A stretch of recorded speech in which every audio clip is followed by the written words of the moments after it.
Welcome to Watch, Review, Repeat. This is the podcast where two best friends discuss the latest in film and television and then do it all over again the following episode. My name is Colton Brown. Joining me, Mr. Andrew Meadows. I am indeed here as well.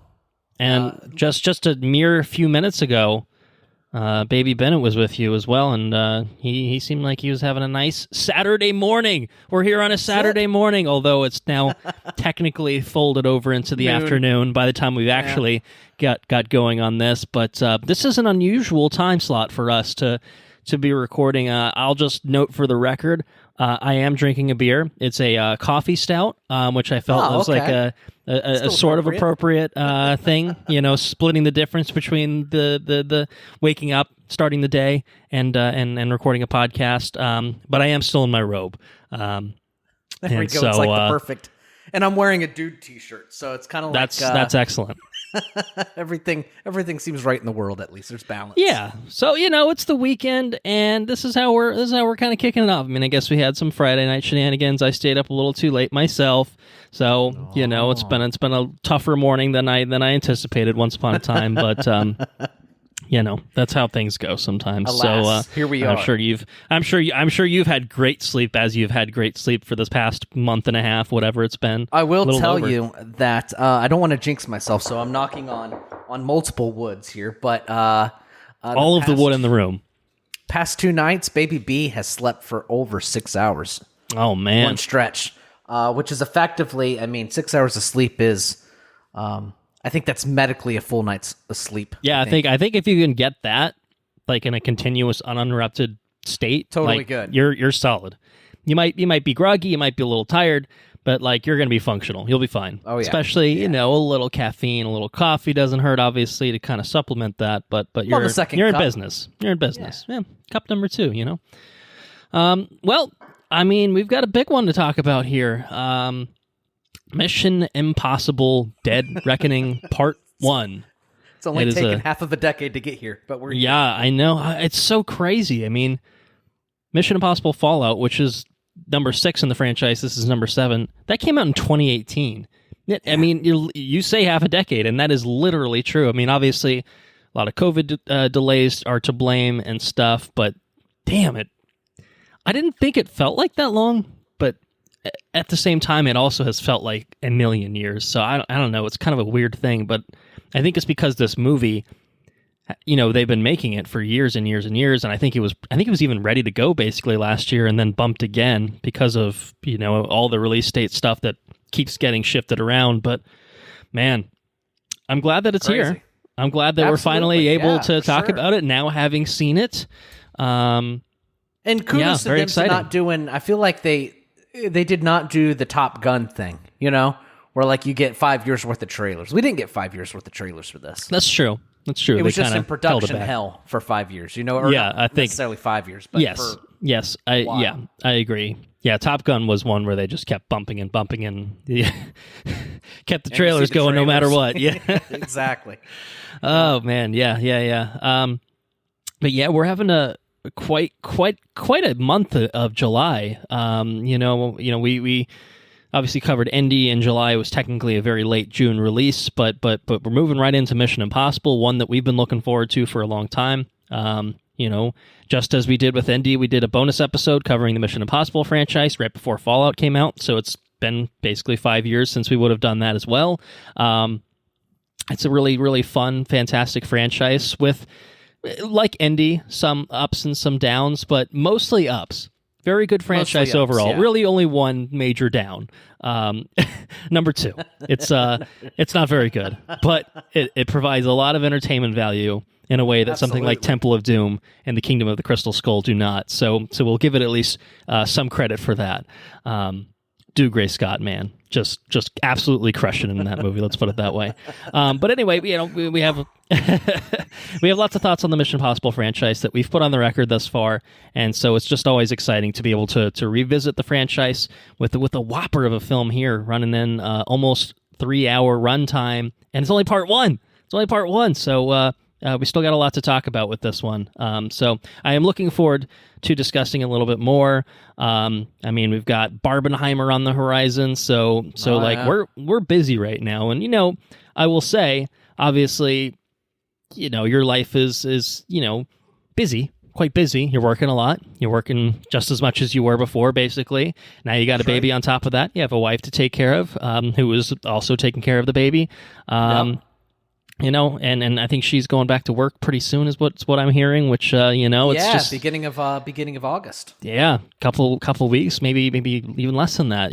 So you're going to be busy. So we're really trying to squeeze in, I think, the big ones in July, and then fortuitously, perhaps, August kind of feels like the well dries up a little bit.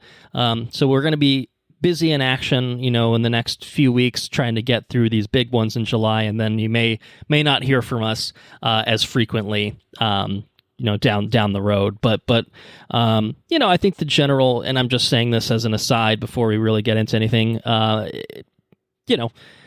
our release schedule isn't going to be every week. It's not going to be necessarily every other week or anything like that. I think it's really going to be somewhat dictated by the release schedule and kind of our level of interest in seeing things, and our capacity to go to see a movie, in the movie theater, or whatever the case may be. So bear with us, folks. I think is kind of what I'm saying. We're going to cover what we can when we can, but not at the cost of making our personal lives, thrust into turmoil and making things very difficult for everyone. So it's a pseudo work-life balance. It's not literally work, obviously. We don't treat it as work. It's very much hobby. Sometimes editing feels like work a little bit, I will say. Sometimes it's fun though. Sometimes it's fun. But yeah, just throwing that out there because we might have a lot of episodes kind of coming down the pipeline right now. But that will not last. I can pretty much assure everyone that will not last. But that's okay. That's okay. We'll talk about what we talk about when we can talk about it. A better reason to hop on our Patreon. That's true. So you don't have to wait. You can wait. You can get it as we record them. Little plug there for the Patreon. No, I think that's very, very savvy of you. Patreon.com/watch-review-repeat. Yeah, I mean, I think I said as much at the end of the indie episode. Like, we're not doing bonus episodes anytime soon. Once upon a time, we could have done bonus episodes related to even some of the stuff that's coming out in the near future, and we just quite frankly don't really have the time at the current moment. Hopefully at some point we will. Hopefully things will be a little bit, more relaxed, but right now, it's you got a kid that's less than 2 months old. Like, it's just chaos. You know what I mean? Like, I'm sure you know what I mean. I'm fine. I could record bonus episodes and monologue all by myself. Maybe I will finally record the Bosch monologue without you this time. Nice little callback. That's a several-year callback. That probably originates around the time that the Mission Impossible movie, or the last Mission Impossible movie, came out. So, Anyway, you can get early access to all of our regular episodes on Patreon before I make any sizable cuts and stuff like that. You get to hear the raw version of Watch, Review, Repeat, which is pretty cool, and you get to do it before anyone else. So, and it's only $2 a month. It's really not bad. Patreon.com/watch-review-repeat to complete that very savvy plug of yours. Now, let's talk about Mission Impossible very briefly. It is my understanding that you have a fun fact as concerns Mission Impossible Dead Reckoning Part 1. Is that true? All right. I would love to hear anything about this movie. What do you have? I got a couple of fun facts here. Okay. Okay. All right. So we've been talking about this movie for quite some time. I think the first time we talked about this film is during COVID, when Tom Cruise famously had his meltdown about the use of masks on production. Mm-hmm. I listened to that just the other day. I think I listened to that the same day I went to go see Mission Impossible, just try to get primed for it. But that was this movie, so many years ago. And then the second fun fact is they were looking for a bridge to blow up. Did you ever hear about this? I had no idea about any of this, and I was just kind of browsing the Wikipedia page because I was trying to, I saw it a few days ago. I wanted to refresh my memory. And then this little section caught my eye, and it's fucking long. It's a long little blurb in the Wikipedia section. I don't know where you're pulling it from, but I looked and like, most of these sources are all like Polish websites and, fully just in Polish. And I'm just like, all right, I think Wikipedia is kind of the authority on this matter right now, unless you speak Polish or read it, So, I didn't know anything about this. No, I didn't. It's crazy. But tell me about it. The production team was looking for they were looking for a bridge to blow up in an action sequence, and kudos to Cruise and everyone involved here for making these stunts as practical and as practical as they can be, because we're in a world where it's fleeting. You don't get a lot of practical effects anymore. Sure. But they wanted a full scale. This is quote unquote. They wanted to stage a full scale train crash. And they hired this film producer, this Polish-American film producer, to help find a place to do this. His name was Andrew Exner. Exner is his name. Sorry. Anyways, they found this place, and they apparently the tracks were used during World War II, and they had been decommissioned in 2016. And although the train tracks and they didn't, apparently the Polish authorities did not want this bridge to go away, but Andrew, this film producer, he misinterpreted I guess whatever he read, and the whole production team was like, full go. Did he misinterpret or misrepresent? I think, or I think he misrepresented. Did he go rogue? With Ethan Hunt style, was he going rogue here? I think he misrepresented it is what happened. Okay, so he knew he was full of shit and said, I want to see this fucking thing blow up. Exactly. And as the rogue producer sets the whole production team full go, we're going to blow up a portion of this bridge. So they fly in and they're going to blow it up, and then all of a sudden everybody's protesting and saying, "Don't blow the shit up. We want to keep the bridge."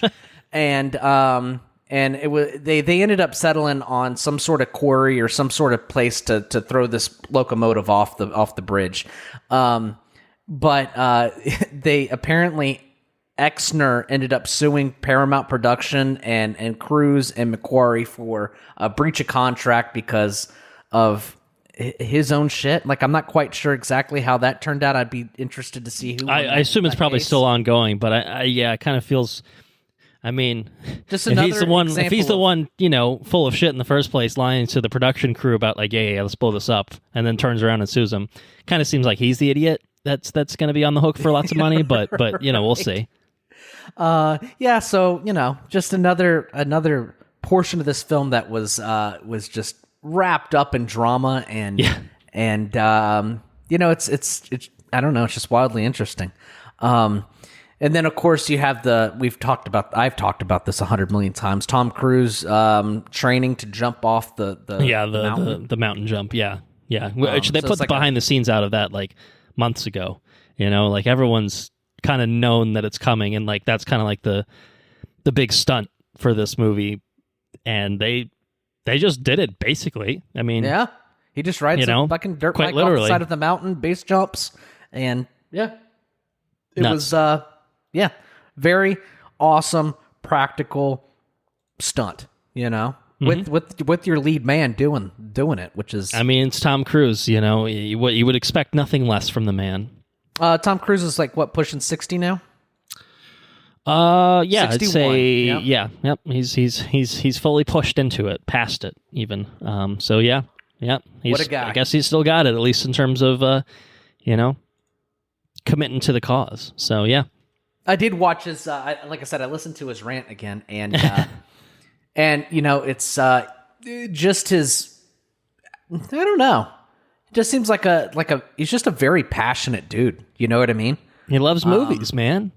Loves his movies, and don't fuck with my livelihood. I think it's kind of his viewpoint. Everyone's livelihood. Yeah, well, that's true. Says, yeah. He says, I'm on the phone with the fucking insurance companies night and day. And thousands of people need to put food on their table, and you're jeopardizing this shit. I will fucking can you. You know, like he pulled a straight up Tropic Thunder on this guy. Yeah. And the guy's just like babbling, yes sir, yes sir, yes sir, yes sir. A little Christian Bale-esque as well. I don't think it's quite as vicious as Christian Bale was. And it wasn't as unfounded. You know what I mean? Right. Like it's like, hey, don't be a fucking dumbass. Like, let's, follow the protocols and do this the right way, and then we can actually make this fucking thing. As Christian Bale was like, did you touch my fucking lights? Did you touch my fucking lights? Fucking amateur! He's like, well, maybe he was. He might have been a fucking amateur. Anyway, so here we are, Mission Impossible. Finally. Here we are at long last. I mean, God, I think... here we go. This is my fun fact, my very, very small contribution to the fun fact, and I will keep it brief so that we can move it along. This has had multiple release dates, including July 23rd of 2021, November 19th of 2021, May 27th of 2022, and September 30th of 2022, before it was finally released on July 12th of 2023. It's been a long time coming, but we made it. We made it here. So, shall we talk some headlines? It's got some big ones. We got a big one for sure to start with. What do we got? Strike here, strike there, strike everywhere. Everyone's on strike now. SAG-AFTRA has officially called a strike against the film and television industry, which marks the first actors' strike since 1980.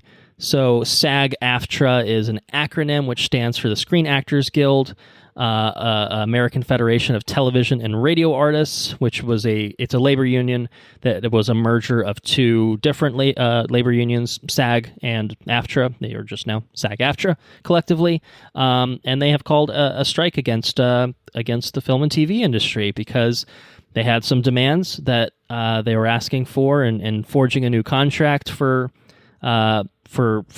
terms between them and the Alliance of Motion Picture and Television Producers, which is the same ones that had struggles with the writers because the writers are still on strike, and so without any sort of agreement, they agreed to go on strike, and so here we are. Hollywood is basically now shut down, and the directors are fine. The directors are the only ones that seem to got a deal through, and that they were happy with. The writers are on strike. The actors are now on strike. So it's like, well, what the fuck can we do here? And the answer is really not much. There's obviously plenty that we could dig into with this. I think the biggest issues are, pretty standard sorts of things. We're not getting paid enough. I know a lot of the big sticking point, I think, was especially with TV actors more so was residuals from television shows, especially streaming shows. People who star in Netflix shows, for example, basically don't get any money from it past their initial payment. For obviously doing the work in the first place, which is very different than how TV used to be, where you'd get maybe a decent amount of residuals for stuff that airs on a network that they get syndicated, that sort of thing. Right. And then, of course, which is obviously somewhat relevant to our movie that we're talking about, artificial intelligence. Big sticking point. Because I forget the exact details on this, and so I may be not fully accurate in saying what I'm about to say. But basically, it seemed like one of the things that the Alliance of whatever the hell they're called, motion picture and television producers, wanted basically actors to sign off on giving up their digital likenesses, as part of the contracts, basically if they signed a Black deal. Mirror episode. They would basically be giving away their digital likenesses for the Alliance to use for any projects, kind of thing, and obviously actors are like, well, fuck you, I'm not doing that.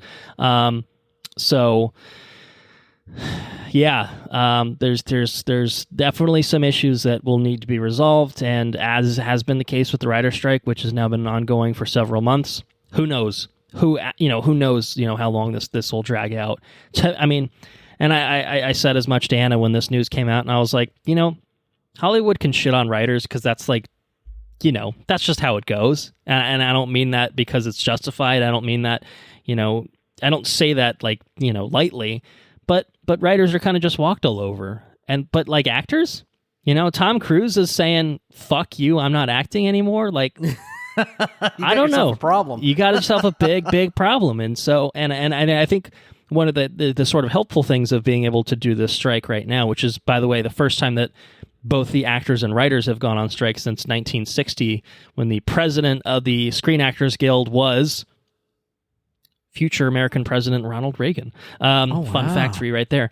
Yeah, I mean, I think the actors are basically going to be standing in solidarity with the writers, saying, you can, even if you agree to our terms, we're not going to sign on this shit until you give the writers what they want. Wow. Exactly.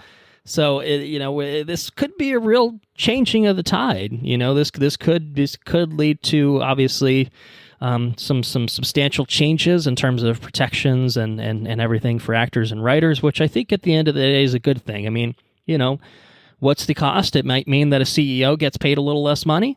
And so they'll probably just cut more jobs elsewhere to make up for that so they can keep their salary intact, some sort of bullshit like that. But, if we can build to a way where the writers feel like they're being fairly compensated, the actors feel like they're being fairly compensated, we've resolved concerns over AI usage and stuff as a replacement for actors and writers, then this feels like this can be resolved in a way that is just good for everyone except for the people making billions of dollars at the top of, these mega corporations, in which case I'm okay with that compromise. Right. Me personally. But the and at the end of the day, they'll be okay. You'll be okay. At the end of the day, yeah, if he's making $1 billion instead of $2 billion in any given year, he'll be all right. He'll be fine. I say he. Let's be honest, it's he. He'll be fine. So yes. Who knows? Who knows how long this will drag on? Who knows? It's true, I mean, you do have. I mean, the landscape of film production has changed dramatically over the course of the last 20 years, and we haven't revisited it in 20 years. Yeah, and I think that it's fair enough. I mean, we live in a different world than we did 2 decades ago. The last writer's strike was what, 2008 or something like that. Yep. And I mean, just the whole ball game is just totally different. Right. So it's all fair, and basically as a consequence of this, anyone that's part of SAG, which is most major actors or even recognizable actors, even will say they can't act in anything, and another thing that they can't do is they can't promote shit that they've already done, which is creating a big challenge for a lot of movies that are right about to roll out. So Barbie and Oppenheimer had their premieres, and I think it was maybe the Oppenheimer premiere where they did it, and then they went on strike, and a lot of the actors just left. They just left the premiere because they couldn't be there for that. Otherwise they would walked out. They would be scabbing. They wouldn't be in support of the strike if they actually stuck it out. And I think Blue Beetle is coming up. We'll talk about that. We have a trailer for that to talk about. But basically, the actors won't be allowed to promote it, and so they're planning on doing the premiere with just the director, because again, the directors are fine. The director is going to be the only person there from the fucking cast and crew promoting it. But it has to be said that a lot of people that are part of that union, in both the writing union and the actors union, really, there's a lot of people that are probably pretty worried. I mean, it also affects the people outside of the union because they can't produce anything, right? So, I mean, you have all the lighting people and all the people, all the assistants and this. Yeah, and that. It has major repercussions for a lot of people. It's to I guess go to what Tom Cruise said, in his little rant. I mean, this is something that affects everyone. If movies at major studios aren't moving forward right now with their production, then everyone's struggling. Honestly, I mean, the actors are probably the ones in the best position because they've probably got enough money banked up that they'll be fine and they can hold out. But the writers, and any of the other crew, and not all actors. Yes, obviously that's very true. It's not like not everyone's making Tom Cruise levels of money in any given movie. Right. Most actors, in fact, are not. So yes, that's probably an unfair generalization that I made. But it's not tenable for anyone. It's not tenable for the people who obviously have their livelihoods in jeopardy because they're now in this situation where they can't do the thing that they need to do to make money and survive. And then obviously the companies on the back half of that are fucked because they're not going to be able to, they're just losing money. They're just losing money every week. Every like the day. longer that some of these projects sit without filming, they're just fucking bleeding money. Which is what happened during COVID with all those delays. That's why Indiana Jones ballooned to the budget that it did, is because shit got fucked up. And it was out of their control. And this time it is in their control. So, you know, maybe there's a way to fix it. There is a way to fix it. It's called... Get everybody in here, talk about it, and fix it. Some sort of compromise. Find terms that will be, agreeable to both sides. It's that's how this goes. Contract negotiating 101. So, anyway, as an example of how this can present some repercussions in the near future and perhaps beyond, WB has already contemplated moving some of their late 2023 movies to next year, which could include the likes of Dune Part 2, The Color Purple, and Aquaman and the Lost Kingdom. All three of those are maybe going to be moving to next year because they can't promote them. They could market them. They could put out trailers and stuff like that, but they can't do the traditional, promotion rollout of having your big stars of Timmy, Zendaya, Austin Butler, Florence Pugh coming out and saying Liz is the greatest movie of all time and Denny's a genius. They can't say that, even though it's probably true. So we'll see. Nothing's official yet. I'm not saying it has moved, but they're certainly thinking about that.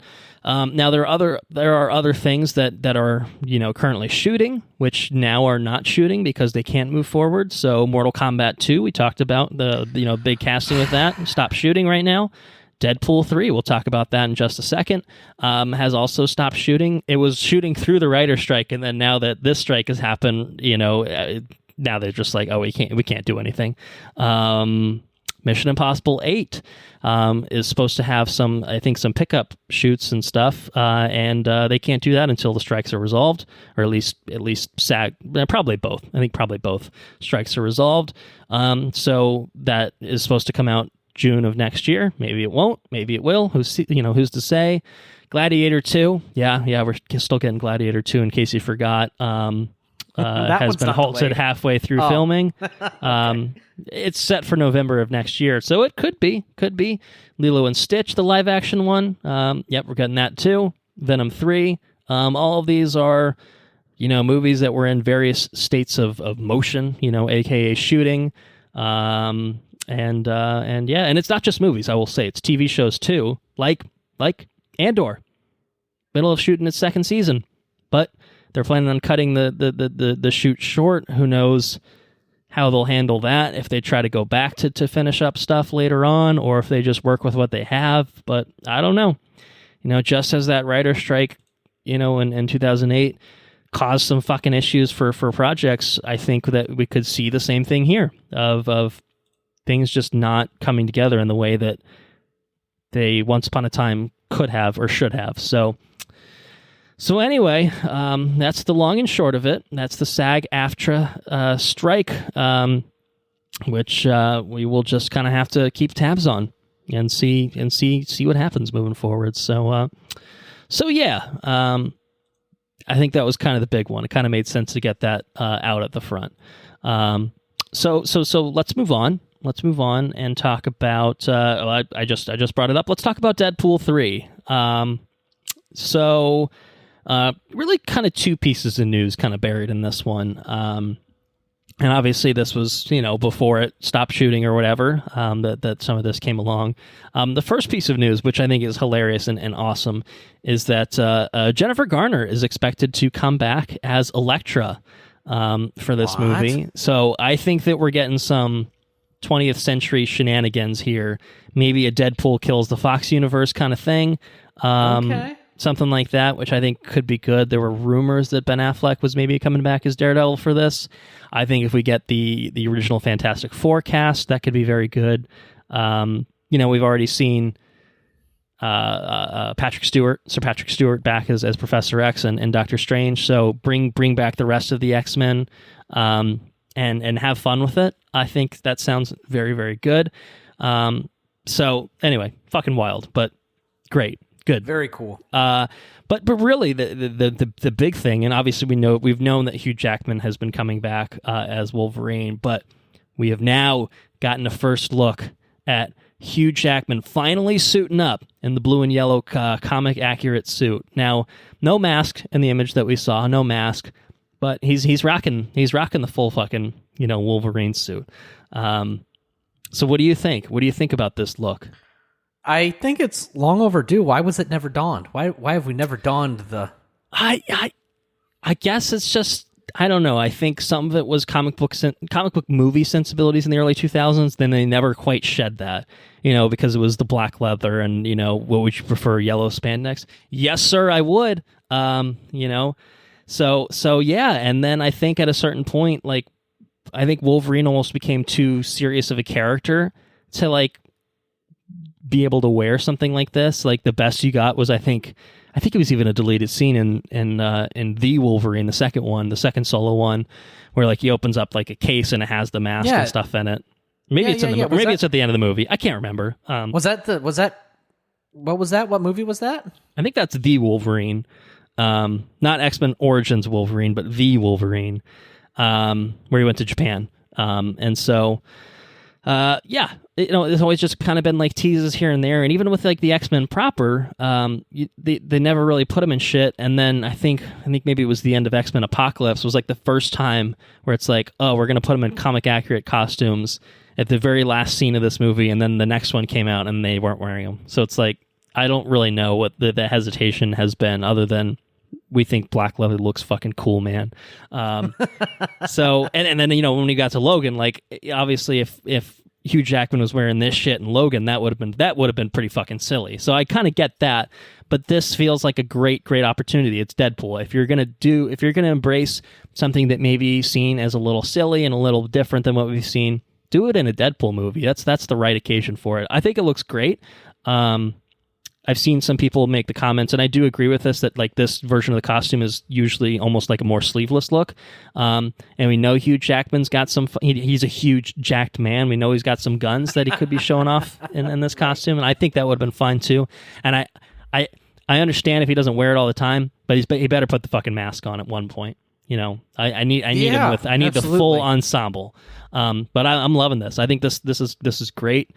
I'm just excited to see Deadpool integrated into the MCU and what seems to be a very, very fun sort of way. Again, with maybe involving a lot of the old guard with the Fox characters, including obviously Wolverine. I don't know, with some MCU sensibilities, I think it could be very, very fun. So yeah. Any thoughts for you, Wolverine? Deadpool 3. I think the suit looks incredible. I think Deadpool 3 is going to be something special. We'll see what happens. Yeah, and it will be rated R, just to assuage any concerns people might have about the MCU and Deadpool commingling. It's currently set to open May of 2024. We'll see. They might have to finish filming the fucking thing at some point, so so that could be difficult, or they'll just do it all with AI and call it a day. Maybe, I don't know. We'll see. It's true. Yeah, but yeah. Anyway, Deadpool 3 is happening.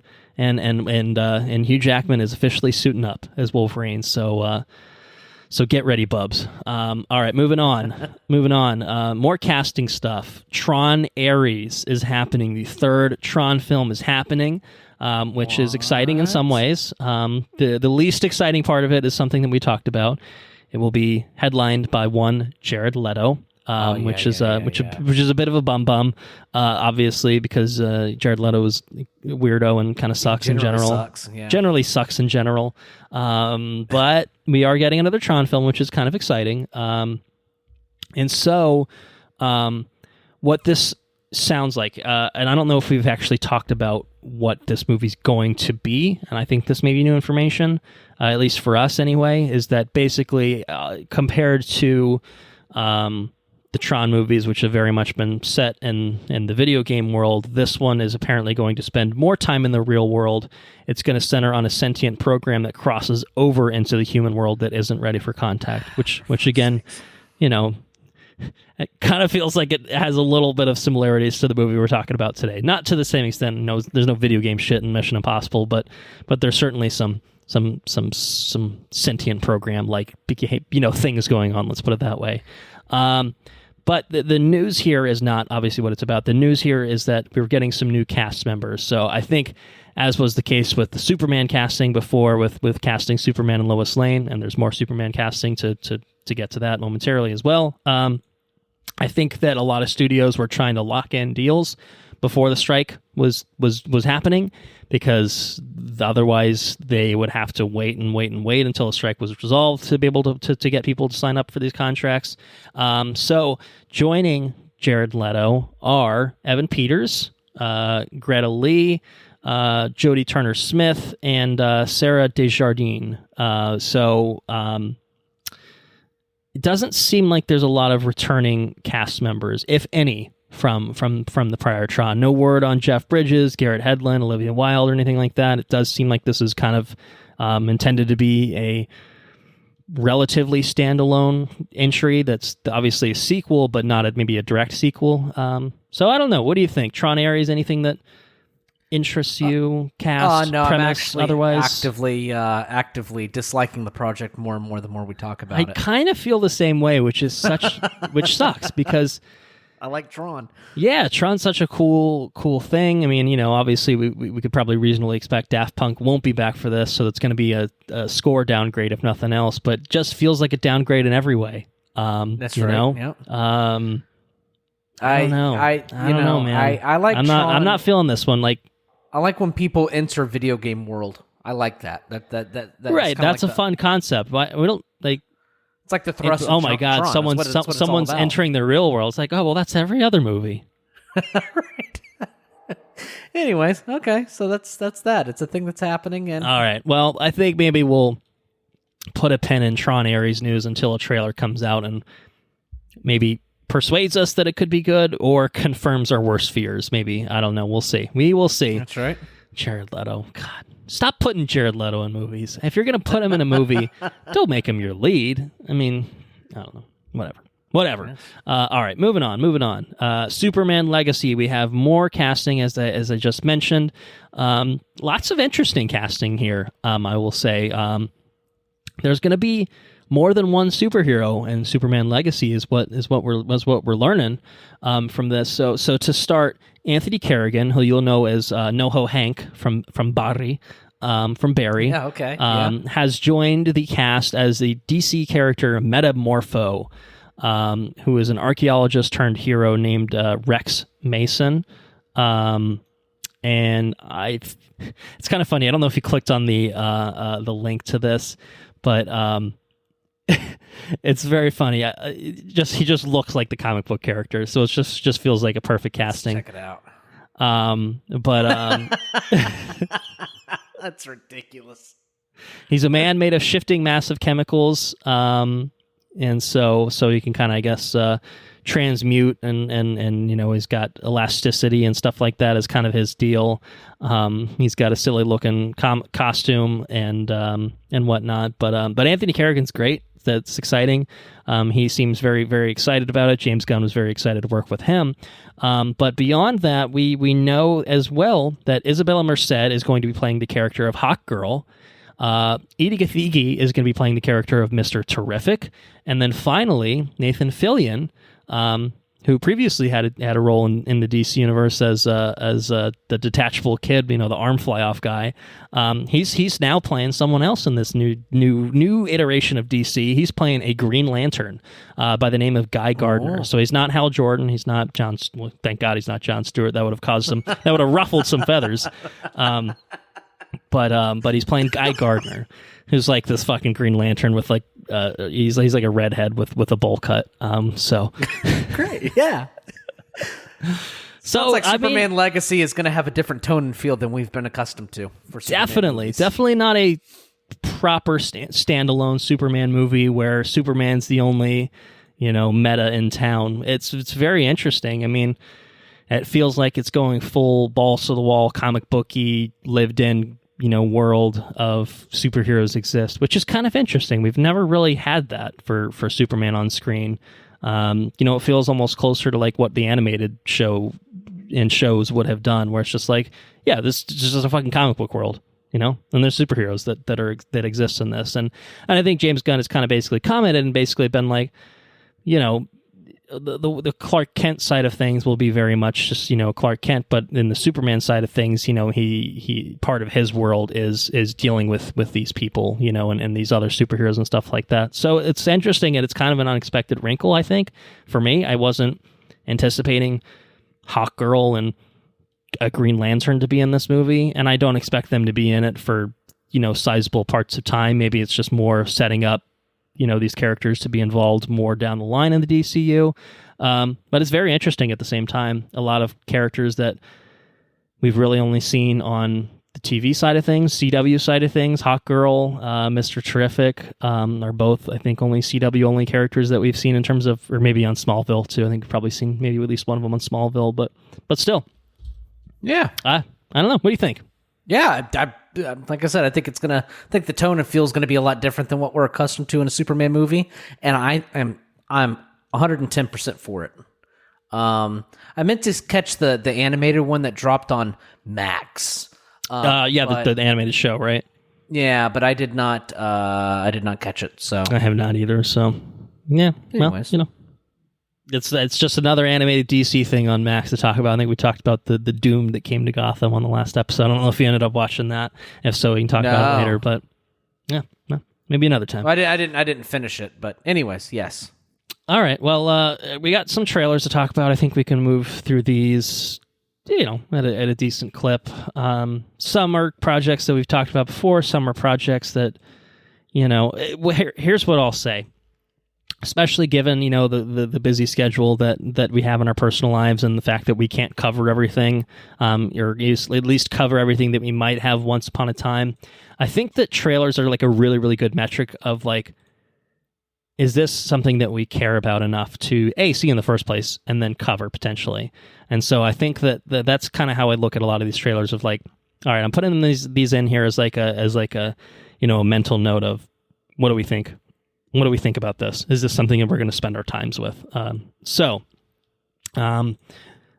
We got a teaser for it a while back, but now we have an official trailer for Teenage Mutant Ninja Turtles Mutant Mayhem, which is coming into theater. It's right around the corner, August 2nd. So this is one of the few August releases.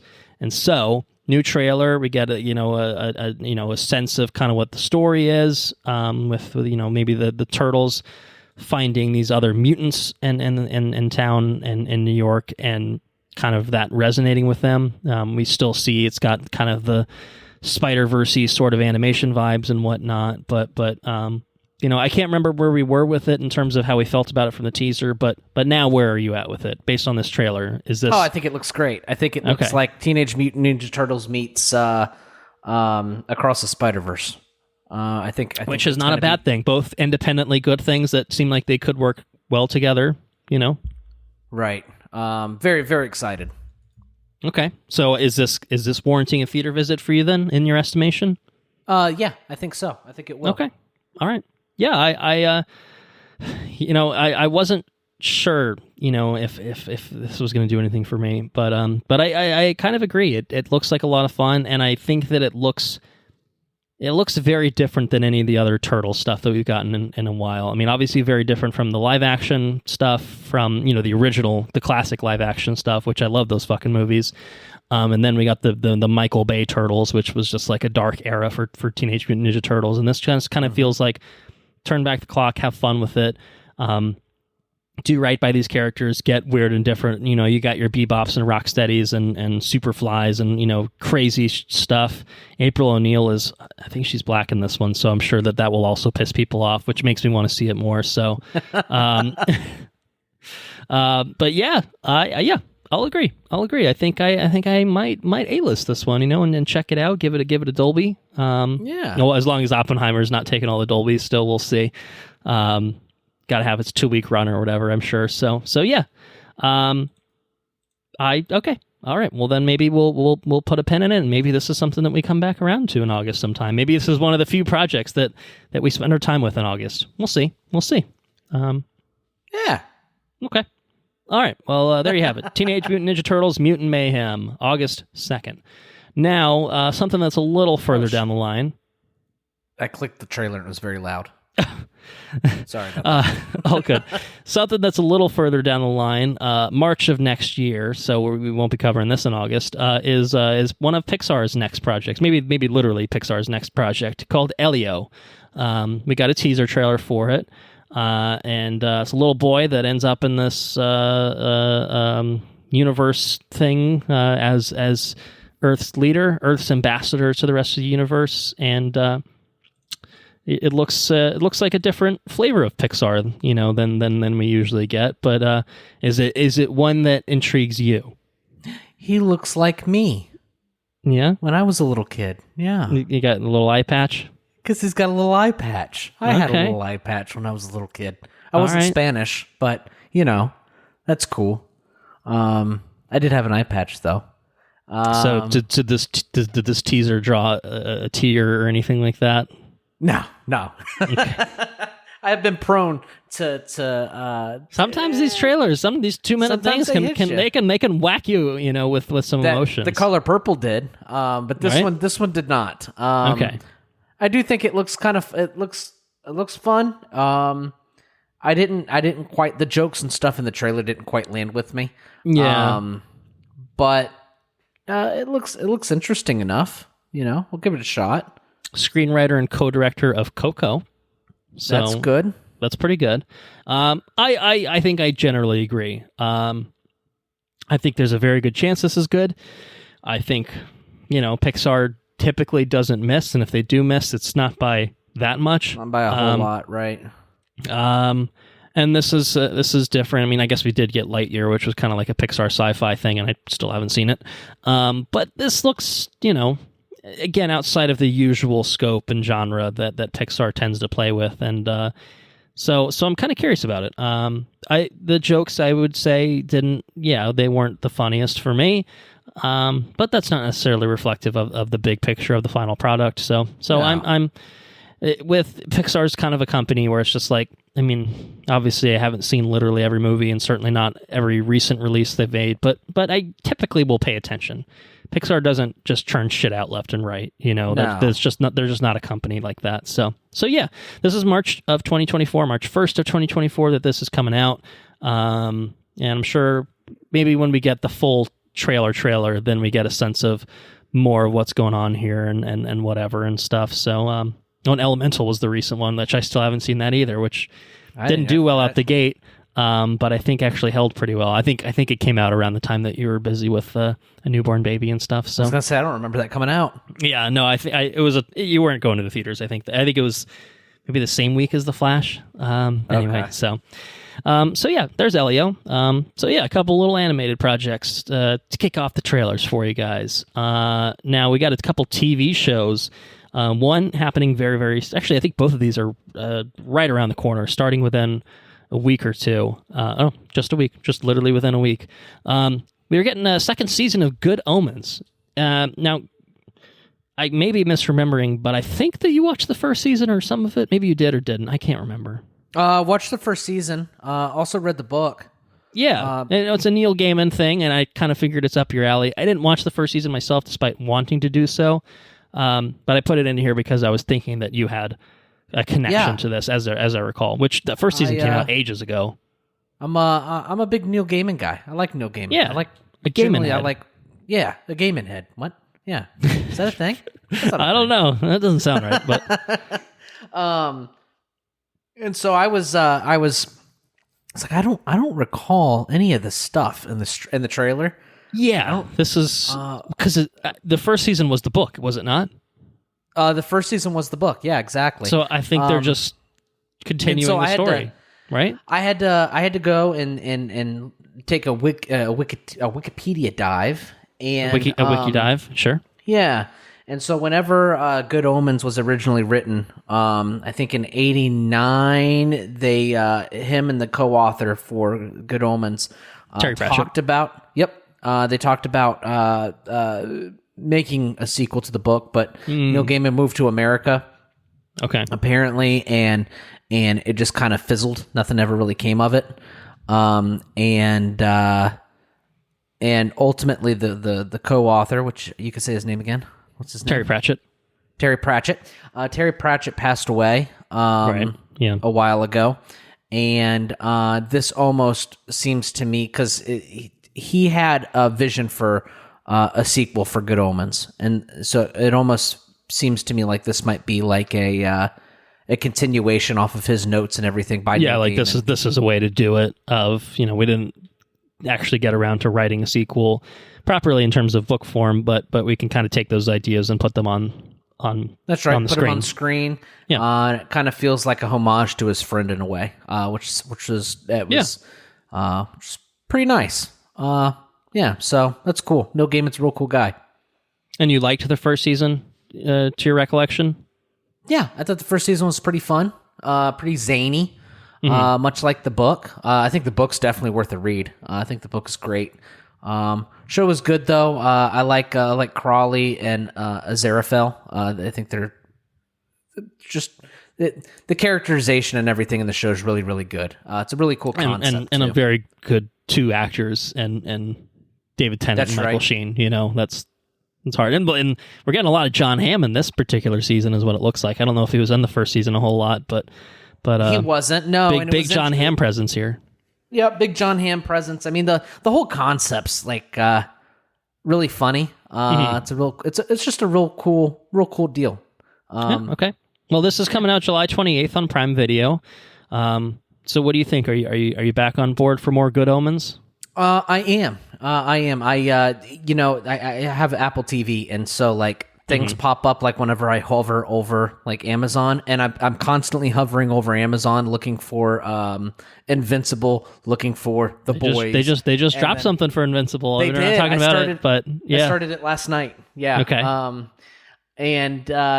Anyways, and then this popped up. I'm like, whoa, season 2. What? I don't. And then that's and then you put the trailer in here, and then I read up on it while I was waiting on you to come on. But I'm 100% for it. Prime's got some good stuff coming out. Yeah, I didn't watch the first season, so I don't know that again, given our lack of time for covering everything, I don't know that we will cover this as an episode, but I'd certainly love to hear your thoughts on the second season if you do end up watching it. And maybe that will inspire me to give season 1 a crack and roll right into this one. So yeah, July 28th, which depending on when this episode out, you might be able to watch it all on Prime right now. So yeah, Good Omens season 2. Now, something that's coming out over on Peacock, a Peacock original streaming on July 27th is a new series based on the classic PlayStation game series, Twisted Metal. We got Anthony Mackie, we got Stephanie Beatriz, and we got Sweet Tooth. We got Will Arnett and Samoa Joe teaming up to bring Sweet Tooth to life. What do you think? What do you think about Twisted Metal? I don't know if you have Peacock or anything, but maybe you played the games once or twice in your life. I don't know. Yeah, I think I played Vehicular Carnage, Mayhem, 3. Destruction Derby sort of thing. I grew up on the Twisted Metals. I like the games well enough. Okay, and do you like what you see from the show well enough? What do you think? Well, if I will put it to you this way, I do not have Peacock. I will not be getting Peacock. Oh my goodness. Okay. And if I had Peacock, harsh. I probably still wouldn't watch. Well, it wouldn't be appropriate for Baby B to watch. I don't think so. That's all well and good. Oh, wait, are you saying this doesn't look good? Is that what you're trying to tell me? Yeah, I'm not real interested in this. Some people might think it's funny. I mean, it's got some excellent cast in it.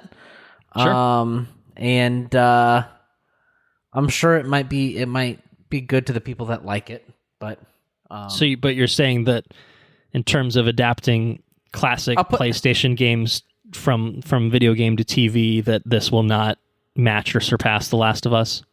I think that the people that enjoy Venom, I think the people that enjoy Carnage, I think the people that enjoy fucking Beastmaster, what's his name? Craven. Craven. I think those are the same people that will enjoy this, and I'm glad that there is a maybe. Yeah, I'm glad there's content out there for those folks. Sure. Yeah, I mean, look. So I will say it's a half-hour live-action series, which is promising that it's short episodes. It's by the people that wrote, I think, Deadpool 1 and 2 and Zombieland. So, like, okay, like, not a bad combo. And I don't think it looks outright bad in terms of, like, well, say the next trailer that we'll talk about. But I do think that this is not going to be good. I mean, it's just you know, it's just one of those things. You just have a gut feeling about things, and like I can look at this and think this is almost certainly going to be very, very bad. And I just think in terms of like if I'm thinking about video games to adapt, Twisted Metal is not something that comes to mind. Like, what the fuck is the story of Twisted Metal? I looked into it, and it's just like. It's just an excuse for vehicles to shoot each other. Like, you know what I mean? Like, it's not, there's nothing here. So it's really like, they're really doing a lot to fill out the gaps of like what the story is. So it's going to have to ride or die by that. They had to pay, right? They had to pay for the rights, use Twisted Metal, right? Surely they did. I mean, I don't know who's actually making this. I think it could just be a case of, Sony is making it, but then Peacock is the one that kind of bought the streaming rights to it. I don't know. Or maybe Peacock from the inception was just like, Twisted Metal, that's it. That's the ticket to success. Not enough people have Peacock. We know that what will get people to subscribe. It's raising the prices, first of all, and having Twisted Metal. We've covered everything. We've done it. I am a CEO. I will take my $7 billion paycheck now. Thank you. Goodbye. All right. See you later. We're good. Maybe. I don't know. So yes, I think prediction is this will be bad. Also, prediction is I probably will not watch it.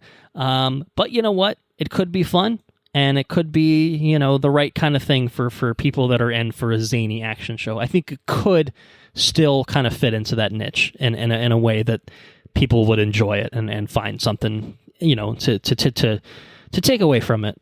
So hey, if this is for you and it looks good to you, by all means. So, subscribe to Peacock, tune in, see what it's all about.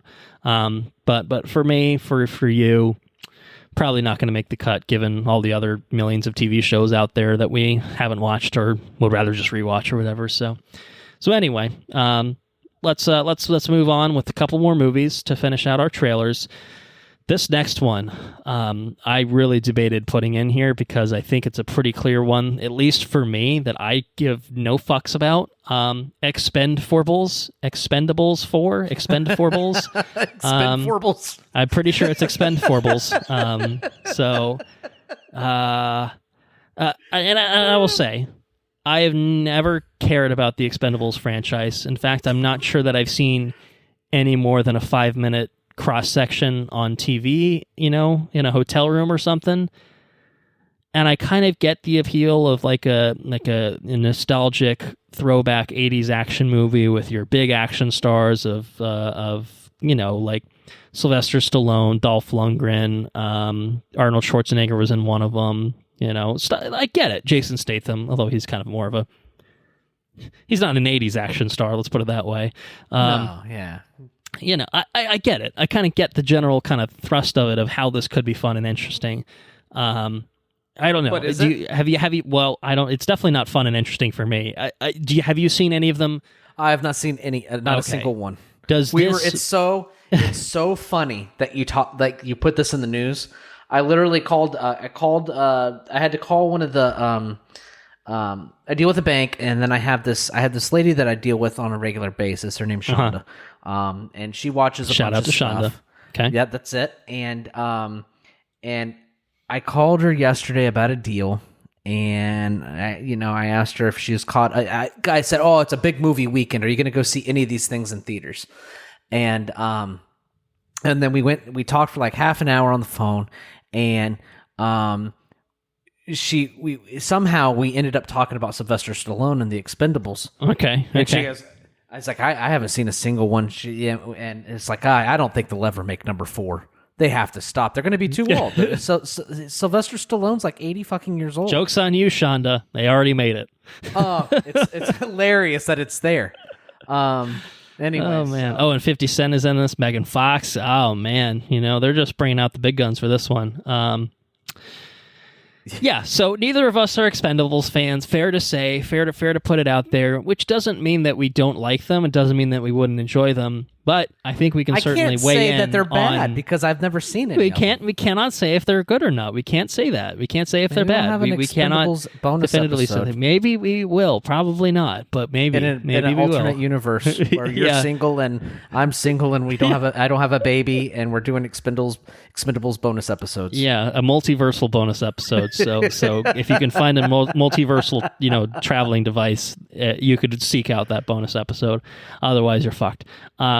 So here's the question. Does Expendables, the official trailer, does it A, make you interested in Expendables, and B, kindle any sort of interest in the Expendables franchise as a whole? No. Wow, I'm stunned. I'm stunned that you would say that. Megan Fox in it, though. I mean, we haven't seen Megan Fox in a while. She hasn't. Yeah, she's just been. She doesn't look any different. She's got a look. She just looks the same always. Yeah, pretty much. Man, I thought this looked like dog shit. It looks very bad. I don't remember the other ones looking this bad in the sense that, like, I don't remember any of them obviously standing out enough for me to think, oh, I need to see that. And fair enough. It's not, this franchise is clearly just not for me, and it's maybe not made for me, and like whatever. In the way that kids movies are made for kids, expendable movies are made for expendable movie fans. Exclusively, perhaps. There's the stuff with like they're all on like a ship, and like everything looks like really bad green screen for some reason, like the entire time. And I'm like, how is this bad looking in a trailer? And then like so prominently featured, I guess, at that. Obviously, you have weird shots like Indiana Jones on the horse looked real bad, and that the trailers that we got for Dial of Destiny, and it didn't look much better in the movie. That's right. But everything here just looks like pseudo low budget garbage, and like I'm sure that they're not spending a shit ton of movie on this. I imagine at this point it kind of feels like they've lost some of the bigger action stars, and it's just like a handful that are coming around for it. But I think I read somewhere that CG artists are on are they on strike too? They're on strike as well. Why not? Yeah. Wow, this looks really fucking bad though. Really, really bad. Not for me. Let's put it that way. Not for you. It's what it sounds like. Yeah, definitely not for me. I won't be watching. Yeah. Like you said, I put some of these trailers in to gauge interest. I mostly was curious if you had seen any of the prior ones, and if this was something that you would actually care to see, or if you know anyone around you to be like, I love the Expendables movies. We're going to see the Expendables movies. You need to be roped into seeing it. But I think this is going to be a safe miss for both of us, and I think that our lives will go on just fine without it. That's how I feel about it. So, hey, again, twist the metal thing. If this is your thing and you're into it, good on you. You enjoy what you like. Don't listen to us, telling you what to like and what not to like. We're only talking about how we feel about things, and how we feel is no thanks. No thank you. No thank you. So let's move on and conclude the trailers with the final trailer that we've received for Blue Beetle coming on August 18th. So perhaps another August thing for us to contemplate looking at. Well, I don't know. Let me just ask you now. Does this trailer compel you to see it in theaters? I think Blue Beetle has a chance to be the only good DC movie this year. Oh, okay. No, well, so just another bad one is what you're saying. No. I will say that I really enjoy the main. I can't think of his name. Karate Kid. Yeah, Cobra Kai. Zolo Maridueña is the actor's name. Yeah. Really enjoy him. I am not a fan of fucking Lopez. What's his name? George Lopez. George Lopez. Definitely not a fan of him or his fucking goatee looking thing. That he's got a mullet as well. Yeah, I'm not digging that. All right. Yeah, that's fair. Not fair a fan. enough. It does look like it could be a lot of fun. It does look like it could be, I think it could be Shazam. Yeah, like first Shazam, kind of like fun, you got different than other things, but fun, good. That's enough. Heart, yeah, and that is enough. But it walks a line. You know what I mean? If it doesn't land, it's gonna fucking fall hard. So I think that it looks nostalgic to me in a lot of different ways. It looks like a lot of, like the culmination of a lot of things that I watched when I was younger. which I think is really cool. And I think I'll enjoy it. I think I could enjoy it. I just hope it's good, So, yeah. I hope it lands. I want it to land. It looks like something that could be Me too. good. And it just feels like DC at this point is just chucking out bomb after bomb with and like shit after shit. You know what I mean? Like 4 DC movies this year, and I think they're 0 for 2. Certainly, in terms of commercial success between Shazam 2, which just really came and went, and The Flash, which unexpectedly kind of came and went. This one, to me, has always felt like their best chance at like having something that's outside the box of their usual shtick that could be different enough and be good. Especially compared to Aquaman, you know what I mean? Like that's the other one. Like I always kind of felt like this could be the one. And I think I liked the first trailer better. I think this one showed too much. First of all, feel like I saw the movie a little bit, and then it also gave me enough of like, oh, he's just fighting another scarab guy, but it's a big guy, and it's like, oh no, that's right. Oh no, it's every other superhero movie ever made. Oh no, that makes me a little worried for what it is. To me, it seems like the Blue Beetle stuff, like the suit is good, like the interactions with his family seem really fun and like kind of unique. Like that's the kind of thing that I think that could make this movie work. And then the actiony sort of bits just kind of feel like standard DC fare thus far. So that's where I'm worried it's going to fall down. The one that got me the worst, the one that says, okay, this could just be bad, was the line where you say I'm weak because I have a family, but family makes me strong. I don't got friends. I got family. It's like, man, that's that same line. Like, I feel like AI wrote that line. If you spend an hour and a half with his family, and then he says that, maybe it's potent and powerful.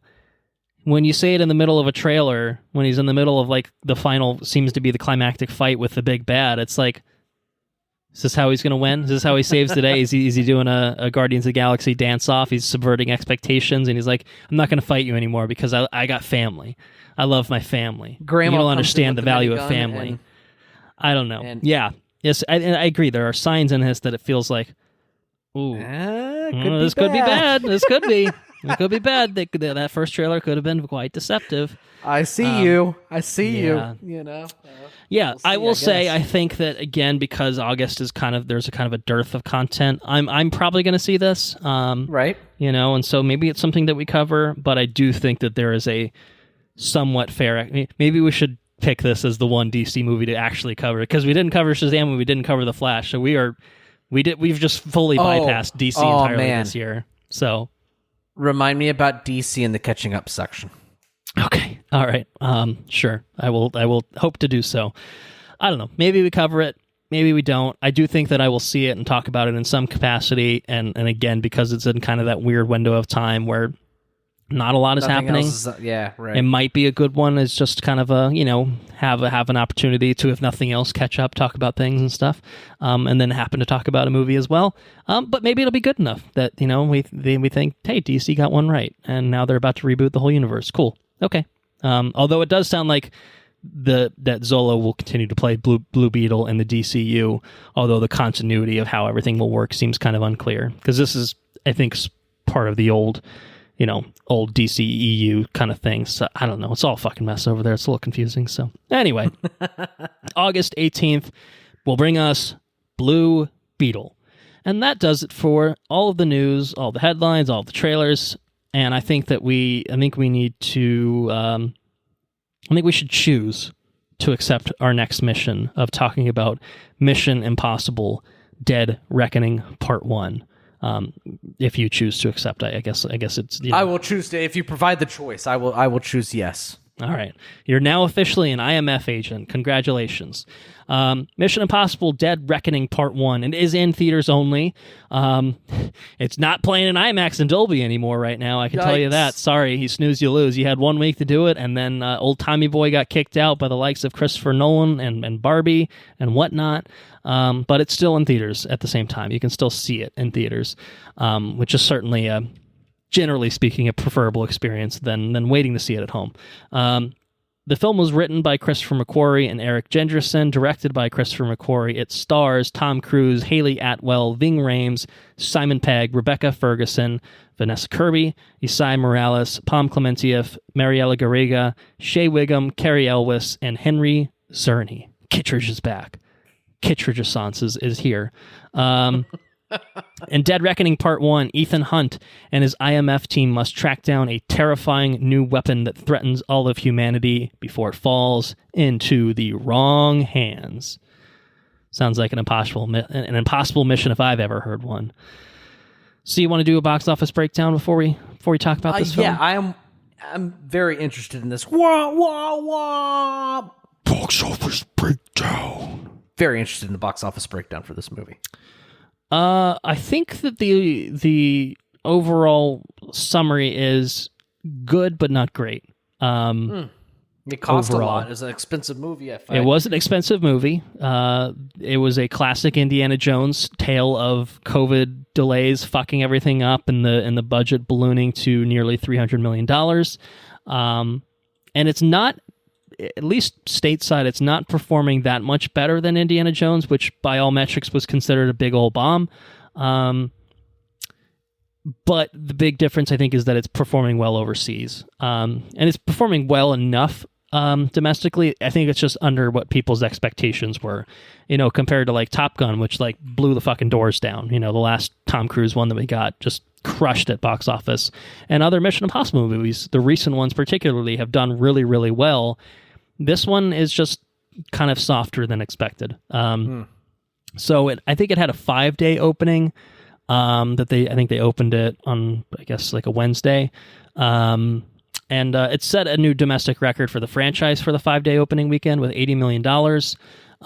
This is domestically, globally, and its opening weekend, it reached $235 million. And so, it's not that far off the mark of what Fallout did in its 3-day weekend, but it just kind of feels like it was a franchise that was building and building and building and making more money as it went, and then this one's kind of stayed flat, more or less. But it's got very good reviews. Audience seems to be very receptive to it. The global take, as I said, is better than something like Dial of Destiny did. As Deadline says, Dial of Destiny had a global total of $300 million through 3 weeks, and in 1 week, this was almost $60 million. It's almost $70 million shy of that. Oh, baby Bennett's back. He's making a little cameo. Well, this is actually his first proper cameo for the episode. He's not in PJs anymore. Oh, he got dressed for the day. Is that a little boy wearing overalls? He's wearing little bear overalls. Little bear overalls. Oh, my goodness. It's not even fair how cute that little boy is. Not even fair. Oh, how am I supposed to talk about Mission Impossible with Bennett right there? Hey, Colton, what about that box office? You want me to continue the breakdown? I will continue to break it down. Anyway, I think maybe it won't be a huge financial success. I think it'll maybe do enough to break even or so, or maybe not quite. I think that the biggest problem for it is its release date kind of screwed it over. Because Barbenheimer is, we'll get to it obviously when we talk about Barbenheimer, but the early indications are it's making a lot of money. Both of those movies are making a lot of money, and I think that they are going to destroy the legs that Mission Impossible had. They're taking away the premium formats, and I think that Mission Impossible has just kind of had one week to itself, and then now is just going to get swallowed alive by everything that has kind of taken over. And maybe that won't be true. Maybe it will still kind of have its little, sliver of people that are going for that. I think that it's fair to say Mission Impossible is a very different movie than Oppenheimer. It's also a very different movie than Barbie. And so it's not necessarily true that like the audience is being taken away from Mission Impossible to see those other two movies. But I think there's enough crossover that it's going to put a sizable dent in what its legs could have been. They got to make a choice. Had it been released in any of those 19 release dates that I named earlier, it probably would have done better is how I feel about it. So, although maybe not the one that was like, when theaters were still closed, that could have been problematic. But anyway, yeah, I think COVID and in more ways than one has unfortunately hurt this movie. But it's not a big deal. And it's not like this isn't doing well enough that part 2 isn't going to happen. Like nothing, we're still getting part 2. You know what I mean? So it is what it is. And maybe because it had part 1 in the title, that dissuaded people, and they were like, I want to wait. I've already seen too many part 1 movies that were unintentional or not advertised as part 1 movies, and that pissed me off. So I will just wait and watch part 1 and 2 together. I don't know.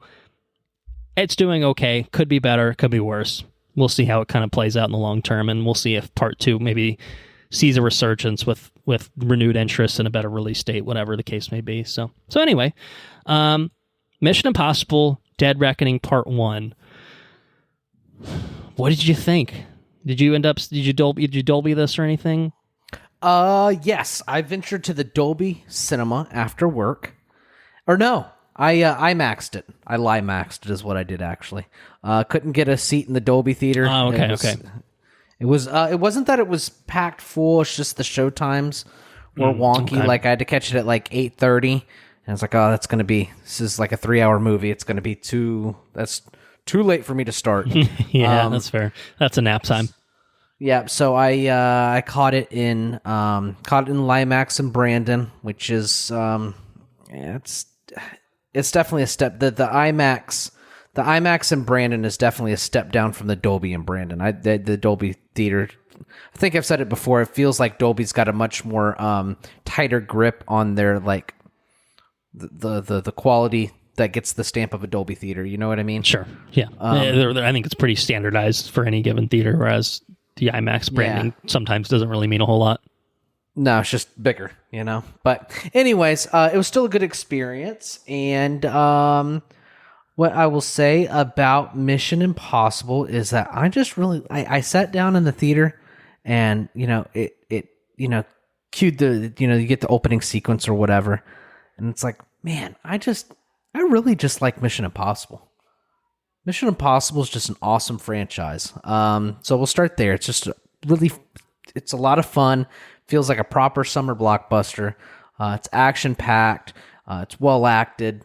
I like the globe trotting. I like the different set pieces. And it's just very kinetic, and it just doesn't stop. It's an unyielding movie, which is pretty cool. And what I will say is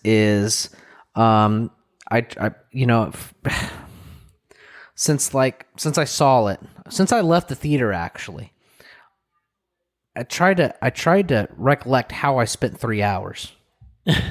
Okay. Right? Like I can't. I don't know. I don't know why it was 3 hours.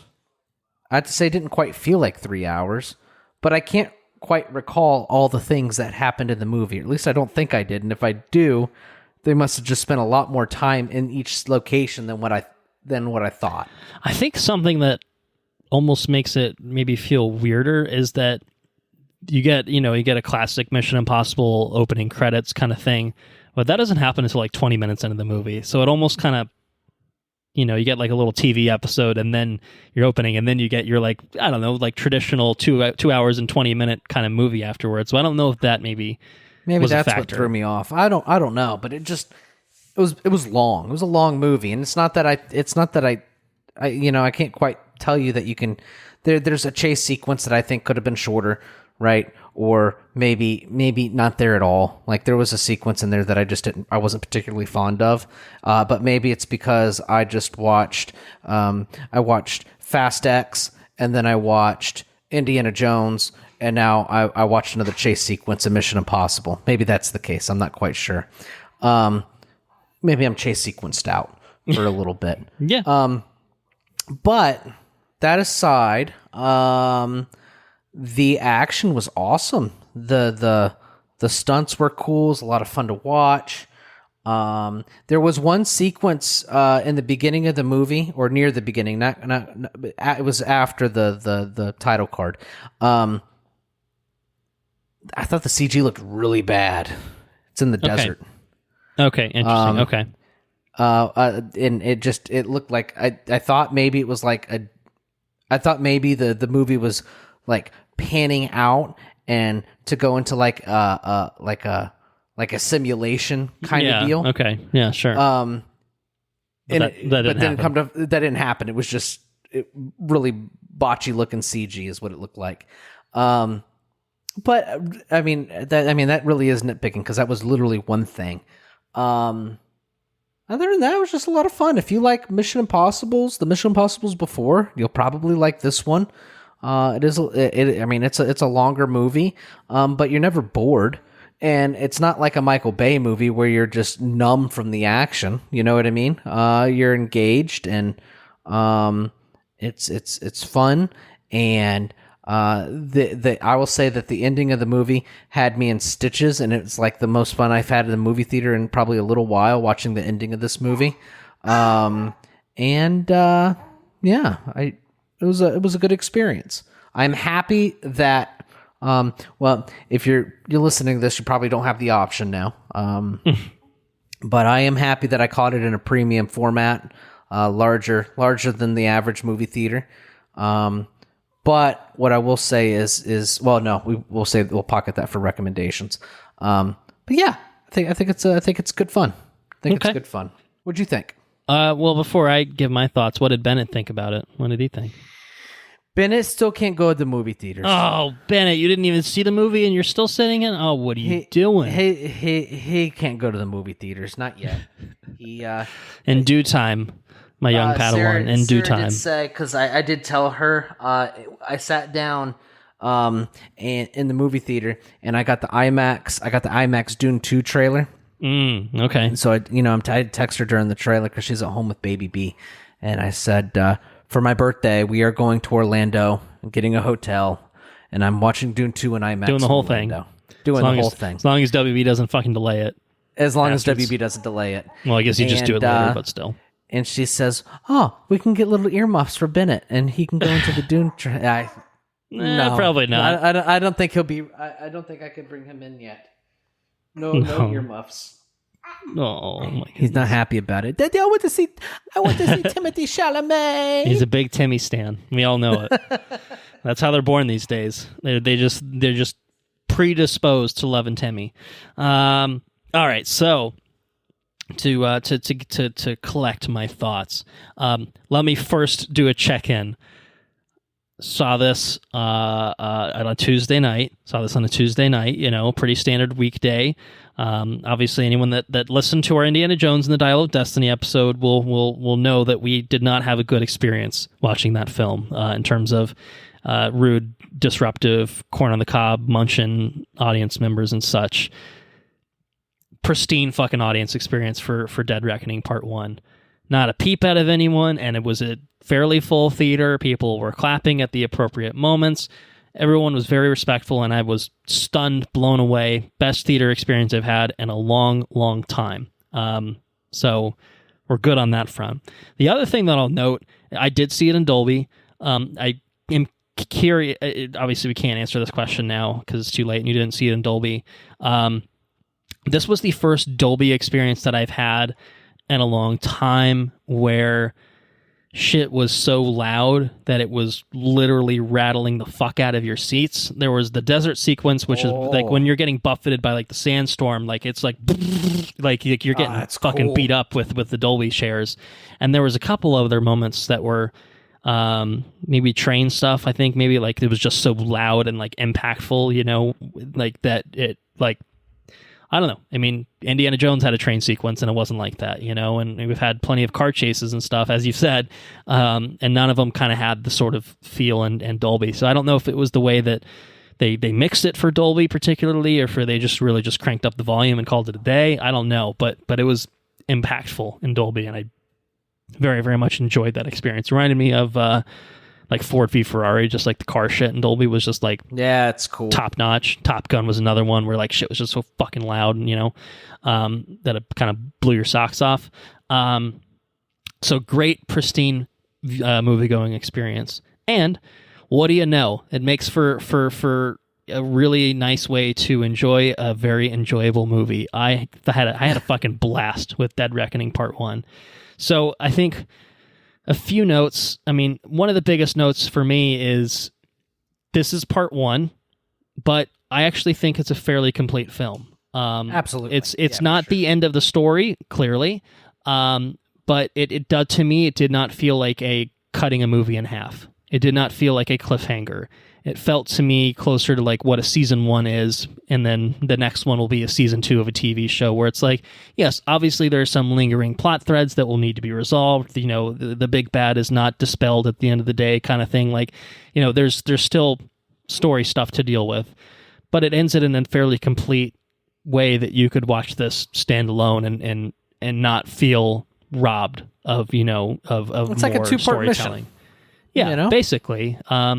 And so I think for the one movie this year that's actually got part 1 in its title, it's the only one to me that doesn't actually necessarily feel like half. It doesn't feel incomplete, right? It doesn't feel incomplete. I think Spider-Verse felt incomplete.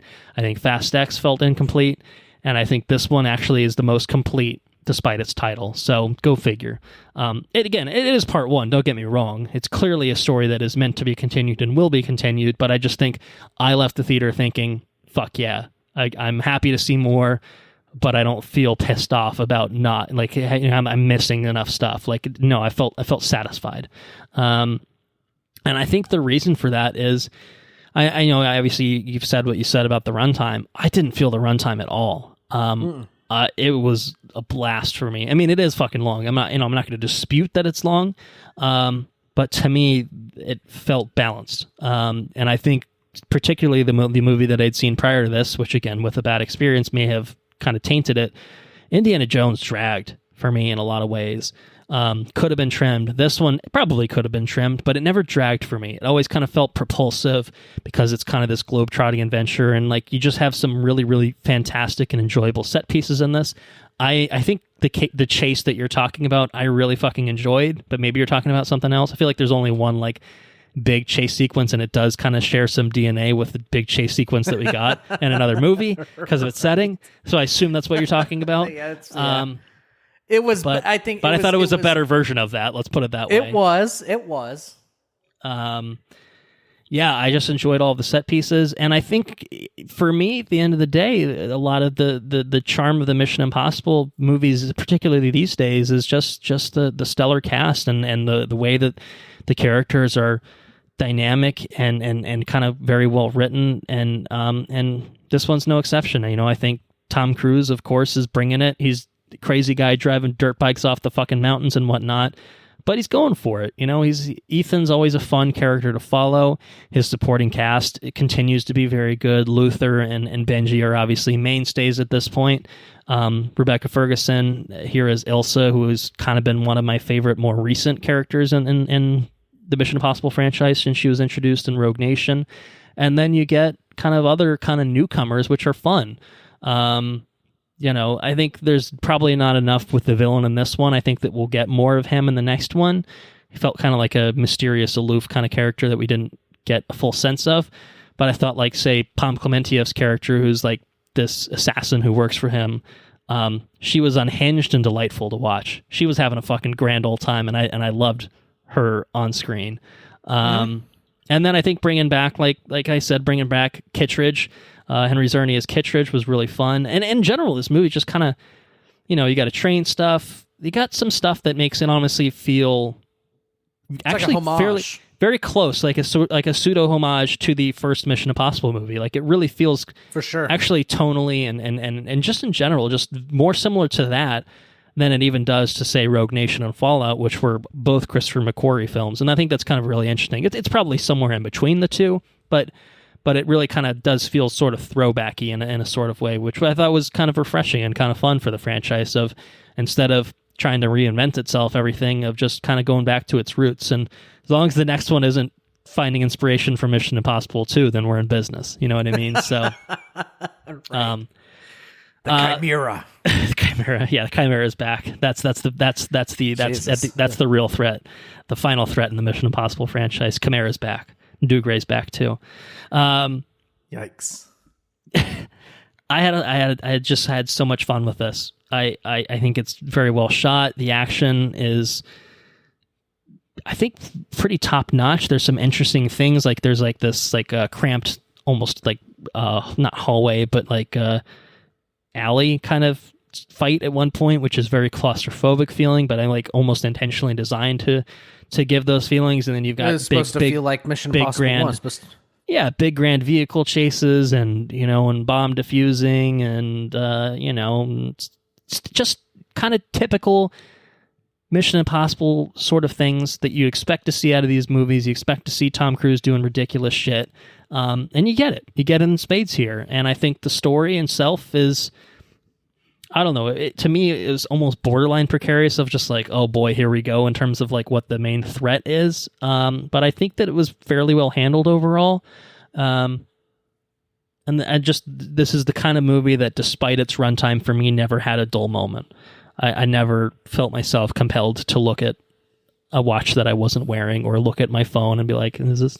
Oh God, we still got an hour left." Yeah, that's that's not really. I mean, I don't know if I came across that way. That's it was more. I think Indiana Jones did feel that way, to just again have that direct comparison of like the last two things that we've talked about. That to me was just like another chase sequence. This one to me was like, this is fun. Yeah. This is different. This is different than what came before. An hour ago in the movie, then 30 minutes ago in the movie. Like, it's always keeping me on my toes, and I'm enjoying this. There were blanks in my, like, for the claustrophobic that whole sequence there. I actually had forgot about that whole sequence. Mm-hmm. Yeah, there's like blanks in my memory, but I could be just because I'm sleep deprived. I don't know. Probably doesn't help anyway. But yeah. Anyway. Score is good, classic Mission Impossible kind of stuff. I think overall I was very happy with it. I have maybe one grievance that we'll get into in spoilers, but I will say to highlight the cast, Haley Atwell is like the one big new addition to this in terms of big characters. Crushed she was awesome. It. She was amazing. Really, really fantastic. Super fun character. Good rapport with Tom Cruise. Just, I don't know, the way that they integrated her Mission character. Impossible too. I guess, yeah. Talk about the homage. Now we got a thief bay, and she's true. That's true. That's where they found inspiration. It's like, we're going to do that, but better. And they did. Right. They did indeed do it better. Yeah, she was really fantastic. So I think I would have been remiss to not specifically highlight her she's such a big character in this movie who we haven't had any sort of introduction to prior to this, and she's just really good. And I think just the arc that they take her character through, I think was really well done, and it felt kind of unlike anything that we'd seen in Mission Impossible before. And I liked that aspect of it. So yeah, I'm gonna say pretty fucking good movie. This Christopher McQuarrie guy keeps making good Mission Impossible movies. I think that, I don't know if we need to do a full franchise rankings in this episode, but I think this is upper tier Mission Impossible, if nothing else. I don't know if it's quite Rogue Nation or even Fallout, maybe, but it's pretty fucking good. It's damn good, and I think, as is the case. What's that? Rogue. Which one had the plane? That wasn't Rogue Nation? That was Fallout. Fallout had the Halo jump from the plane. Rogue Nation had well, I think starting from which one 4 had on. Mission Impossible? Which one had Tom Cruise holding on the side of the plane? That was 5. That was Rogue Nation. And that was like the beginning of the movie. 4, Ghost Protocol had him going up the Burj Khalifa, doing the climb. Climbing the side 4? of the. Okay, that was 4.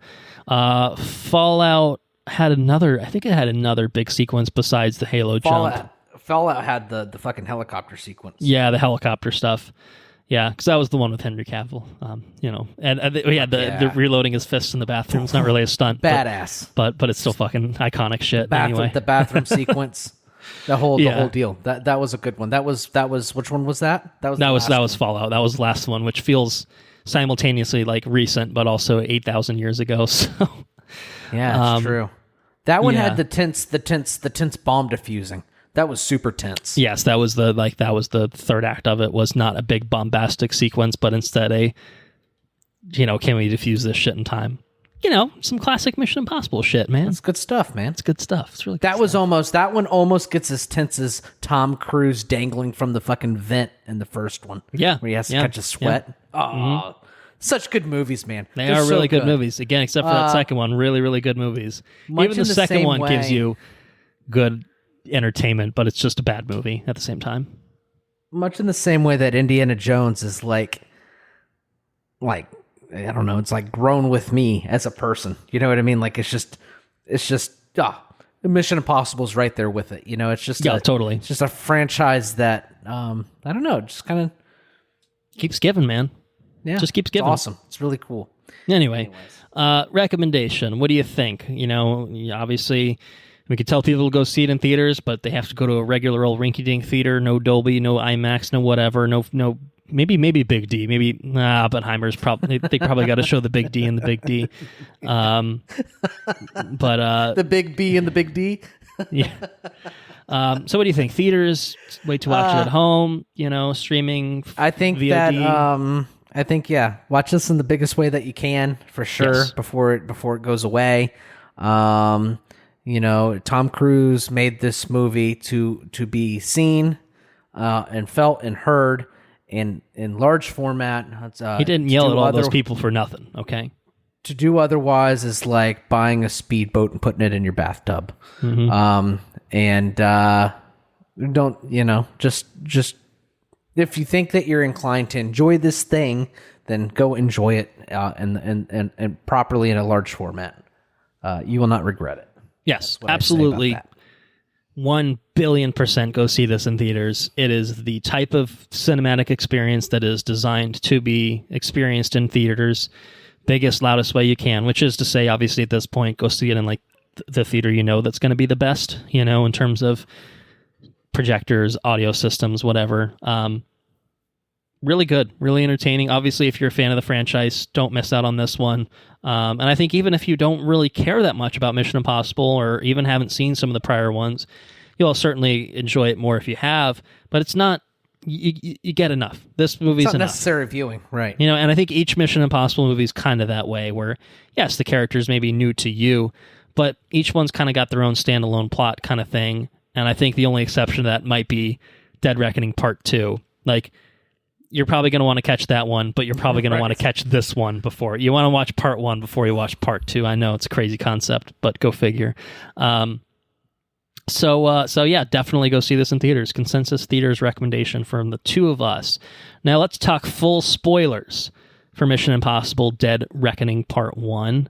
I guess we can get into... Oh, shit. Oh, my God. Andrew just switched his video background to some... Well, it's not really quite AI Mission Impossible looking shit, but some AI looking shit. I think maybe that's he's trying to thematically tie it into to Mission Impossible, tackling artificial intelligence with what's it called? The Entity? Is that what they call it in this movie? Yeah. Right. So very Mission Impossible-esque name. It's a good Mission Impossible name for AI. What'd you think about the AI villain component of this movie? So the film kicks off with this intro sequence in the submarine. Mm-hmm. I 140% adore the camera work in the submarine. Yeah, they tilt the camera and then zoom in on the face, and it was like. I felt like they did that for like the first 15 minutes, and then they kind of just reverted back to like normal shit. But like, I loved the way that I was like, "This is fucking different. This is different." It was man. so awesome. It was very, very cool. Easily one of the. I thoroughly enjoyed that. Anyways, I think the AI is cool. Okay, yeah. I think that it doesn't seem like the guy. You got the guy.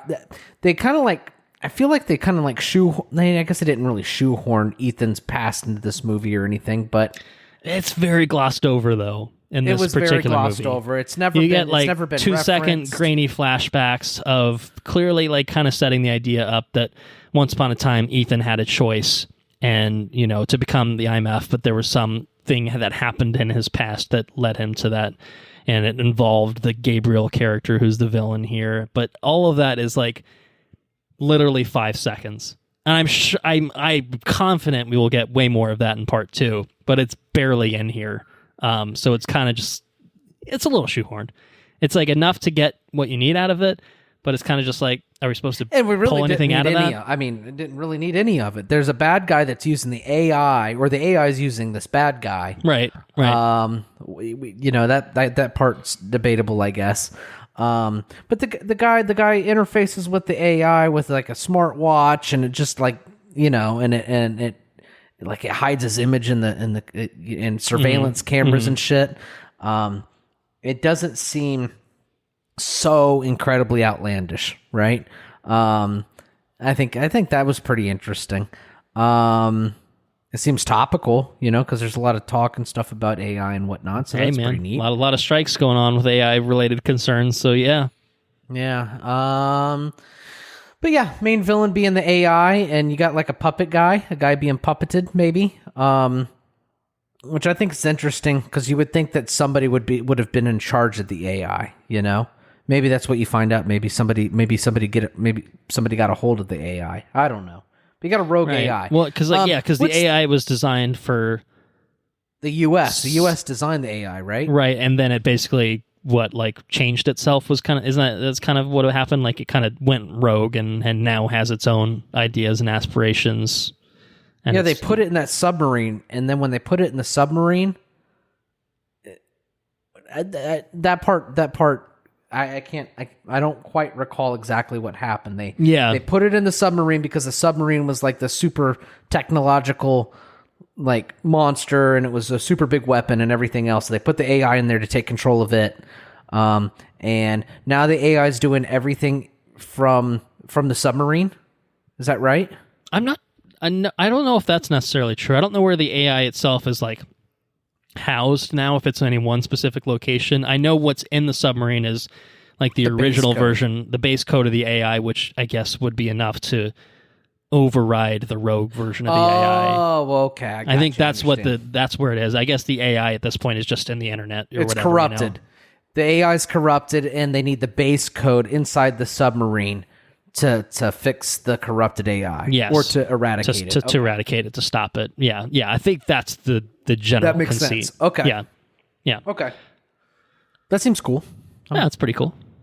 Yeah, I think it was actually pretty well handled for like an again, I think, as soon as they start talking about AI, I'm like, oh no, like it could easily groan about it and be like, this could go poorly. But I think they utilized it to me in fairly interesting ways. I mean, yes, obviously like the cloaking kind of thing from surveillance, but also like there's the bomb that Benji has to defuse at the airport, and it's like fucking with him, and then it's like recording his voice so that it can sample his voice later on and trick Ethan and steer him down the wrong path in Venice. Stuff like that kind of felt like really cool. That's pretty neat. Sort of implementations of like what like an AI could do that maybe a human maybe wouldn't be able to accomplish as easily.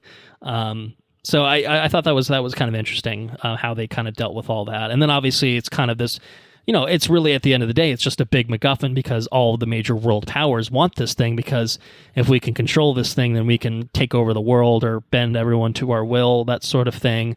So you have everyone kind of at it, and you got, fucking the director of national intelligence, who, as it turns out, was kind of working for his own. That's like a Mission Impossible sort of shit, That's the Princess Brides guy, right? Yes, it was. Yeah. Mm-hmm. Okay, thought so. I don't think he's going to be in part 2. He seems like he's missing some blood from his neck now. But yeah, and like also like the sort of things of like it predicted that if that Mantis, that Palm Clementiev's character, is going to betray me, so I'm going to go ahead and kill you now. Although, oops, I didn't kill you, and now it turns out you did betray me, but it's because I did that. It's kind of like this weird, like almost self-fulfilling prophecy with how her character develops, which I thought was kind of a neat wrinkle, and just like the scenarios that it cooks up of like predicting what Ethan's going to do or how Ethan would respond to these sorts of things. I don't know, just all the ways that they kind of dealt with that to me felt interesting, and they didn't to me feel like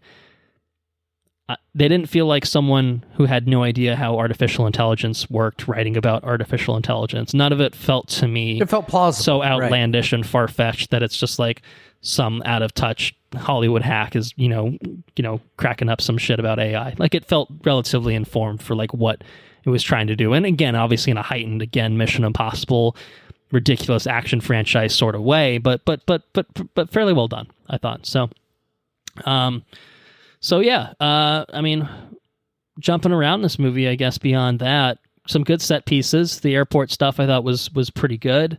That was pretty fun. That was fun. I think the Rome chase sequence is, again, we had a Rome chase sequence with a big flaming ball in Fast X. This one was a little different. You had a car with missing some doors.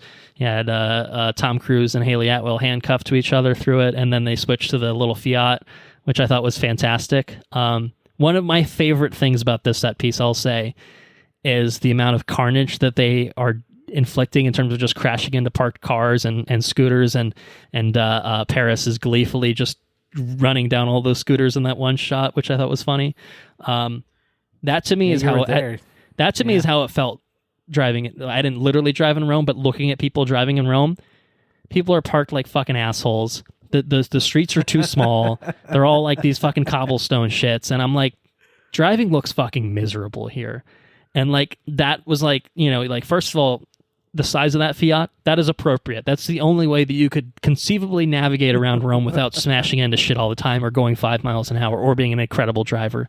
But I just enjoyed that. It was just pure chaos and enjoyable chaos. You know, obviously the seeing the sights and stuff was kind of cool. And the same thing with Venice, seeing like stuff in Venice is like, I've been there. Oh, so that was pretty neat, you know? Right. So I enjoyed all of that. But I thought that the Rome set piece, you know, it has a lot of tension to it, but then there's the moment where they're doing the big donuts around the big fucking truck. And I don't know. To me, like there was just enough levity in that particular moment that broke up the tension of the whole set piece. And then like once it re-engaged, I was just kind of locked back in, because I think the problem with Indiana Jones was that they were samey, you know, each chase was samey, and they just went for a hair too long. Like there wasn't enough of a new wrinkle that was added where it's just like turn left, turn right, turn left, turn right. And it's like, well, it doesn't matter which way they're turning. It's still the same thing happening. This was at least do something that keeps it fresh, keeps it a little bit different, and keeps it engaging. And I think to me, you know, even excluding the, you know, look, it's Rome. I was there. Oh, that was there. That's the Colosseum. Oh, that's the, you know, that's the Il Vittoriano or whatever, like stuff like that, where it's just like, I don't know. To me, there was enough with baked into the set piece to keep it moving and you know, fun for me. So yeah. I think that I really enjoyed the desert sequence. Oh yeah, at the beginning. The desert sequence though, there was that thing where like they zoomed out of Ethan where Ethan was at, and then they zoomed over to her, and like the buildings looked like they look like little CG buildings, and it looked really bad. I thought. I didn't notice it particularly, but you know, whenever I do watch it again, which may not necessarily be in theaters again, but yeah, I'll keep an eye out for it. See if you notice it. The Rome sequence, the car chase was just, to me, it just felt like another car chase. Not that it was. I mean, fair, yeah. I mean, it was a car chase. I just think it was a well done car chase. It was, yeah. I mean, it wasn't bad. It was definitely better than Indiana Jones. I've just seen a lot of car chases. I'm numb to car chases right now, I think is what it is. Yeah. But I think the one to really talk about, the stunt, we you know, you reference a particular stunt in each Mission Impossible movie. The stunt here is the fucking driving of the motorcycle off the mountain, dude. And it happens pretty late, you know, like it happens as much late, yeah. As much as, you know, obviously we saw the behind the scenes and it was so prominently featured in the trailers, like it's pretty late in the game in terms of when it happens. And it's an awesome moment because he's trying to catch this fucking, you know, train that won't slow down. And so he fucking jumps off a mountain to go catch the train. I mean, incredible stuff. I think the jump itself was very cool. I think it probably would have been more impactful had we not seen it a million times before watching the movie itself. But absolutely. I think, to me, the joy of it was the way that it was integrated into the story of why he needed to, like, because I think that was one of my questions always was like, why in God's name would he be doing this? You know, at least the other one's like, all right, he needs to get on a plane, so he's clinging to the plane. Or, you know, like the Halo jump, like he needs to land somewhere and he can only do it if he jumps out from, like, everything else kind of I always figured he was running away from everybody, not running to them. You know? Yeah, that's true. Yeah, right. It's like, oh shit, I'm getting chased. I'm going to the end of the mountain and I'm Ethan Hunt, so I'm just going to jump off and figure it out from there. Yeah, that's fair. That's a fair assumption. But yeah, the wrinkle that I got to catch this fucking train. and this is the only way I can do it, apparently, was pretty incredible. And I think that the payoff to it is something that we hadn't seen in trailers, and that's him crashing through the windows of the train, taking out this guy, and just and I feel like each Mission Impossible movie always has something like Ethan doing something. There's the one where he gets stuck underwater for too long, and then when he comes out of it, he's just like, huh? What? Where am I? And this was kind of the same thing where he's like fucking concussed from fucking parachuting down a mountain, crashing into a train. But, he's fine. No broken bones or anything because he's Ethan Hunt. He's made of titanium or whatever. But I don't know. That was awesome. Really enjoyed that. Boof. Yeah, plows through the wall. And so you have the stunt, and I think probably I want to say it's probably my favorite part of the movie was this train barrels the train off stuff the tracks. Was incredible. All of it was awesome. Yeah. All the train stuff was awesome. Like the lead up to it, you had people fighting on top of a train, which again, we literally just fucking saw last movie, although we weren't worried about anyone being de-aged this time. It was way more interesting and engaging in this movie than it was in Indy. I don't know how else to explain it. Sure. I mean, maybe it's because it was like the climactic set piece here. But yeah, I mean, all the train stuff, but then particularly and then leading into that derailment. And, them just doing like the full Uncharted 2 shit of climbing That's up what the it train. was. It was Uncharted 2. It was awesome, man. Oh, that was so good. Especially because there's the bit where like the piano is like suspended and like there's like these like little tables or whatever that they're climbing like to the meet, and like the way he drops down almost looked like, you're hitting a button on the controller to drop down to the next one, and then there's a quick time event to jump out of the way of the piano or something. Like it was great. It was awesome. I was so laughing my ass off. It was, and it just and the Polish people celebrated because they didn't have to blow up their bridge. That's right. Oh man, the ending just. I was laughing my ass off. I think the guy next to me may have been a little annoyed, but I thought it was fucking so funny. Oh man, it was a blast. Like the last one. The last one they were defusing that bomb. You know what I mean? You're sweating your ass off the whole time. Yeah, like, this one that was tense. It's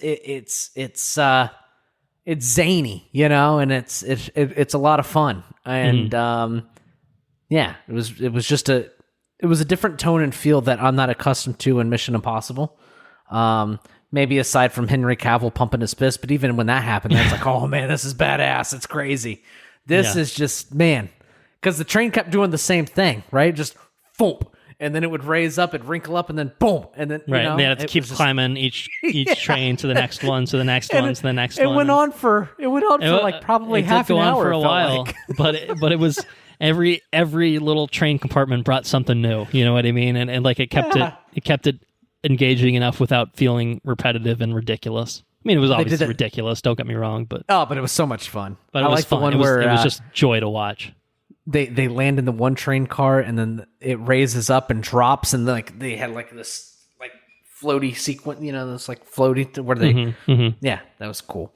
Anyways, I think that was hands down my favorite was all the train stuff, the chasing of the train. You got Benji trying to navigate them. And he's like, he doesn't want to get into the other seat. He puts on a seatbelt because he's fighting, they're going against an AI, and he engages auto driving. He doesn't know if he's going to get fucked by the AI driving the car. I thought that was funny. You got no more Leggy Bay. She's stabbed. Yeah, that's probably my one thing I didn't really like about this. And I'm of two minds in the sense that this is part one. Maybe they just double death faked us out. I don't know that they did, because they faked out her death in the beginning of the movie, and I'm like, there's no fucking way. And, within like 20 minutes, they resolved that. And I was like, okay, fine, whatever. Then they kind of kill her off in the middle of the movie, and I'm thinking, well, they wouldn't do that twice, would they? So maybe that was their way of saying, no, this is the real deal this time. But it sucks. I think she's like been the best character that Mission Impossible's introduced since she came along in Rogue Nation, and I think that on one hand, I kind of get this idea of, Ethan needs the motivation, but it's just, to me, it's like a classic fridging sort of thing of like, you have to make the choice between these two women, and only one can survive, and that will motivate you to the, to the ends of the earth. And it's like, I don't know, this kind of feels like lesser territory than Mission Impossible usually approaches for me in terms of the quality of writing, at least recently. And straight up Mission Impossible 1, where that one girl died. Yeah, I don't know. I guess it was also just like, I mean, no disrespect, obviously, to Haley Atwell, and no disrespect to Grace, but like, he doesn't know her. Like, like he's intrigued by her, and like obviously sees potential in her, and it's not bad to look at or whatever. But like, but at the same time, like he has such a rapport and history with Ilsa particularly that it's kind of just like, make this choice between these two women in your life, and it's like, well, I've met this woman for a day, and all she does is try to steal shit from me, and this other person is someone who I have like a deep kind of relationship with, maybe not like overtly romantic, but like there's a clear kinship between the two of them, and so I kind of felt like that to me, like the this idea. I mean, obviously Ethan's whole shtick is like no one dies, on my watch, and my relationships with people, with my friends, comes over the mission for me now. Like maybe he probably wasn't always that way, but now he's got such this close connection with everyone that's how he sees things. I don't know. To me, that kind of just felt a little hollow and a little disappointing, I think, and kind of just like a cheap, like, well, we got to kill someone off for stakes kind of thing. And it's just like, I don't know. I'm not advocating anyone else to have gotten killed off. And if it is a fake out, then I'll retract everything that I've said and say, okay, great, please move along. But I don't know. I think Benji or Luther could have been another shocking sort of like, wow, they killed them. And to me, it just kind of feels like a classic fridging thing of pseudo love interest. Let's kill her off because that'll motivate the male main character sort of thing. I don't know. That didn't work for me. I didn't love it. But again, I think it didn't feel very. It kind of just didn't. To me, it didn't service her character in the sense that, like, I don't know. Kind of just felt like she's this badass and like she loses a knife fight to this guy, and there's really no response to it. It's just it happens, and then no one really kind of does anything. No one mentions it again. We just move on, and obviously, part of it is it's a propulsive movie, and you've got to get to the next thing. But it doesn't really feel like there was major closure to just it. Died, right? Yeah, exactly. And so I am wondering if there is more to the story, given that this is part one of part two, and some people have kind of astutely observed that John Voight's character in the first Mission Impossible faked his own death on a bridge, and so maybe this is yet another homage to the first movie, and that's kind of the angle that they're leaning into. Okay. But that could be wishful thinking. It could just be that this is what they wanted to do. John Voight's character died. He was betrayed by the girl in the first one, wasn't he? I think Ethan was. I think she was in it with John Voight because they were married, I think, is my recollection of the first movie. Okay. Yeah. It's been a while since I watched that. Anyways. So, I don't know. That's my one. I loved everything in this movie, and I didn't love that. I didn't like it, actually. And so I'm hoping that there's more to the story. And again, that could just be wishful thinking on my part, but we'll see. I'll wait and see what happens with part two before I really, I guess, resolve all of my feelings on that particular aspect of the story. So, but other than that, some great shit here. Good train sequences, sub-sequences, chase sequences, airport bomb defusing, Tom Cruise does a magic trick with the key, which was good, pretty nifty looking shit. Very, very, very Tom Cruise. Very Tom Cruise-y. Apparently that was actually done in camera, but he fucked it up a bunch of times, so they had to do it a lot. That's a fun fact. Yeah, it's another fun fact. But I think, otherwise, I think the way that it ends has the nice note of finality of Ethan gets the key. He now has he has the knowledge of what this key unlocks, where to go to unlock things. Which is basically he needs to get to this submarine, and find this root version of the AI or whatever. And that's kind of where it ends, right? Is Grace has now kind of completed her arc from thief to IMF agent. Which is good. I think that, again, that arc was really well done, but it kind of leaves it in a place where it's just like everyone's gone on a journey. They've had a little bit of transformation, and they've accomplished a mission. And then, as you said, like the next movie is the follow-up mission. Now that you have this key, now that you have this knowledge, what do you do with it? And how does that all play out? So I think it sets the stage for a really interesting part two that, again, feels like a continuation of the story, but doesn't just feel like the other half of this movie. That's right. And so in a way, this to me feels like an Infinity War Endgame situation, where Infinity War is a complete movie that still leaves it with an unresolved, I think it's less of a holy shit than like obviously Thanos snapping half the people, but a similar sort of thing of there is more to come, but what you just watched is still satisfying because you get a complete story with a complete arc for these characters, and you know that there's just more to come, and that's okay. You get to look forward to it, and you don't have to wait long. A year, hopefully, maybe longer, depending on how things play out. But yeah, I'm really looking forward to part 2. I think Mission Impossible franchise just keeps bringing it. So yeah, we got to wait 5 years for a Mission Impossible, and then we get 2, hopefully in back-to-back years. That would be awesome. Awesome. That's the way to do it. That's the apology for sorry this took so fucking long. Yeah. So yeah. What about you? Any other thoughts on Dead Reckoning Part 1? No, it's a lot of fun. It's great. Great entry.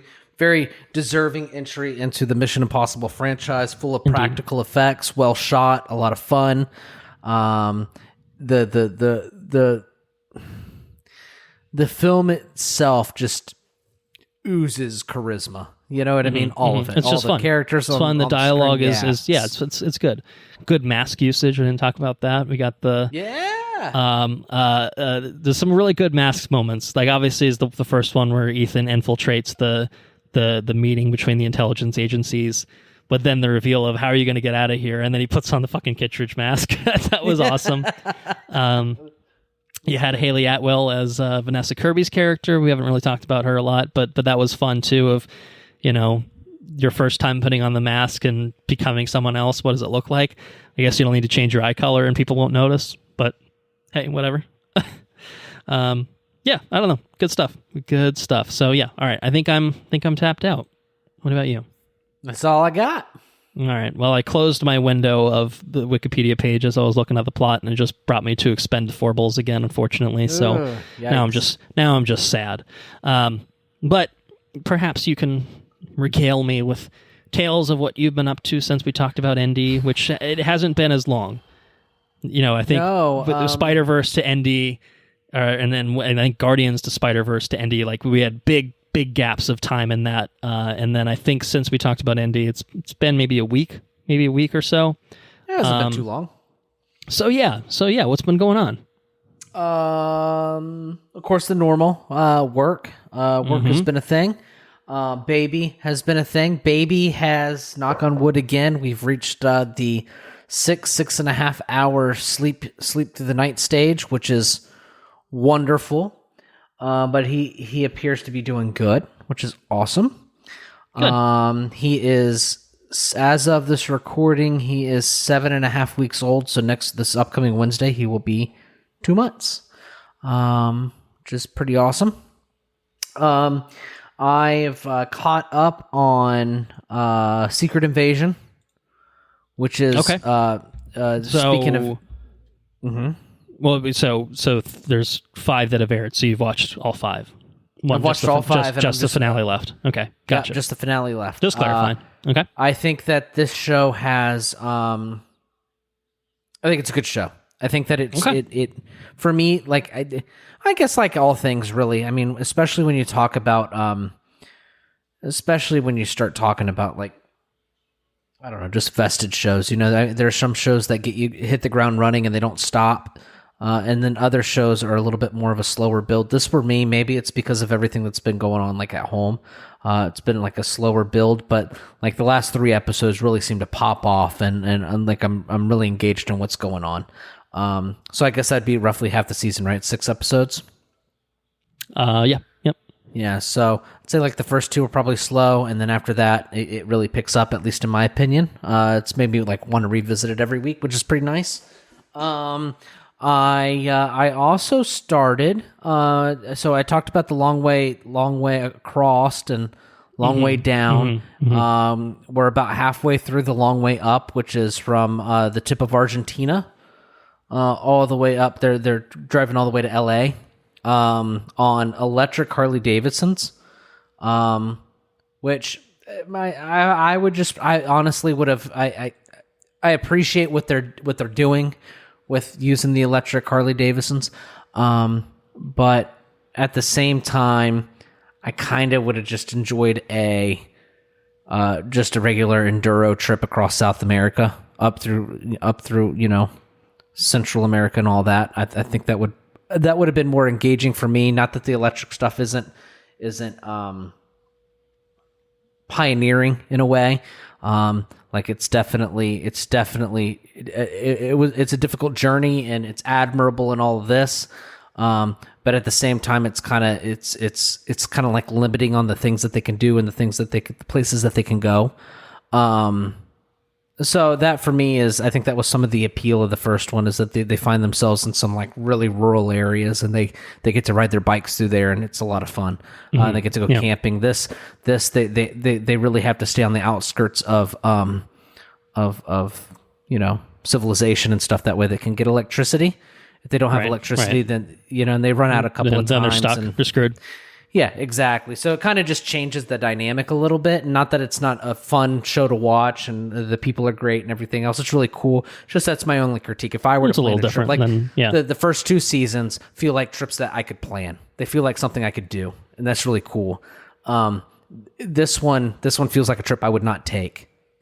I would take it with a normal conventional bike. You know what I mean? Yeah.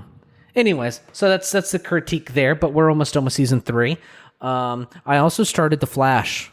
The movie The Flash? The movie The Flash. Okay. How far did you get?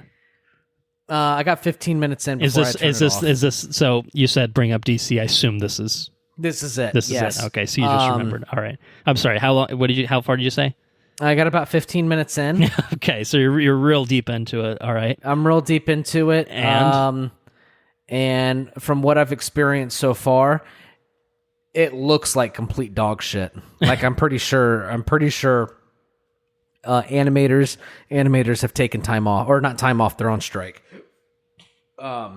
It looks horrendous. It looks very bad. What is going on in the first 15 minutes that could look so bad? Okay, so I will tell you. I don't care about spoilers, so. Okay, first 15 minutes of the movie, there's some bad guys. I think it's Falcone's son. I think. Okay. He steals something from this hospital. I don't know. He steals something from this hospital, and the hospital's blowing up. Oh wait, is this the babies out the window bit? This is the babies out the window. Oh no. Yeah. Okay. All right. Yeah. All right. Never. I take it back. I have seen GIFs from this moment, so I get it now. It looks really bad. I mean, is it stupid? Yes. But is it an opportunity to show off what the Flash is capable of? Totally. It's fine. It's cool. Yeah. But does it also look like complete horseshit? Yeah. Yes, it does. Yeah. It looks very bad. Anyway, so I got to the point where, like, I have to rewind. I haven't seen it in a couple of days. I picked it up for like 15 minutes and I said, I got to go to bed. And I turned it off. And I haven't picked it back up, but I will pick it back up for the sake of this podcast to continue my thoughts. So far, initial thoughts are, appears not to be, I don't think it's written it's not written to my liking, is what I'll say. All right. And the CG looks like trash. Yeah. I will continue the thoughts further down the road, though. We'll see what happens. Every episode, you're going to check in. I've watched another 15 minutes of my TV show called The Flash, which is distinct from the other TV show called The Flash. We watched, so every year before Sarah goes back to teaching, we watch like TED Talks and like their primers, like motivational primers. Okay. To get you, because the teaching is, I'm not a teacher, so I can only talk about what I see, and being married to a teacher. But teaching is it's a passion, and it's a work of love, and it's not easy. And there's a lot of ups and downs, and you have a lot of specifically in Florida public education. There's a lot of outside factors, a lot of pressure from like government and this and that on what to teach and what you can't teach and what you can do and what you can't do. And in our political landscape, those things are constantly changing.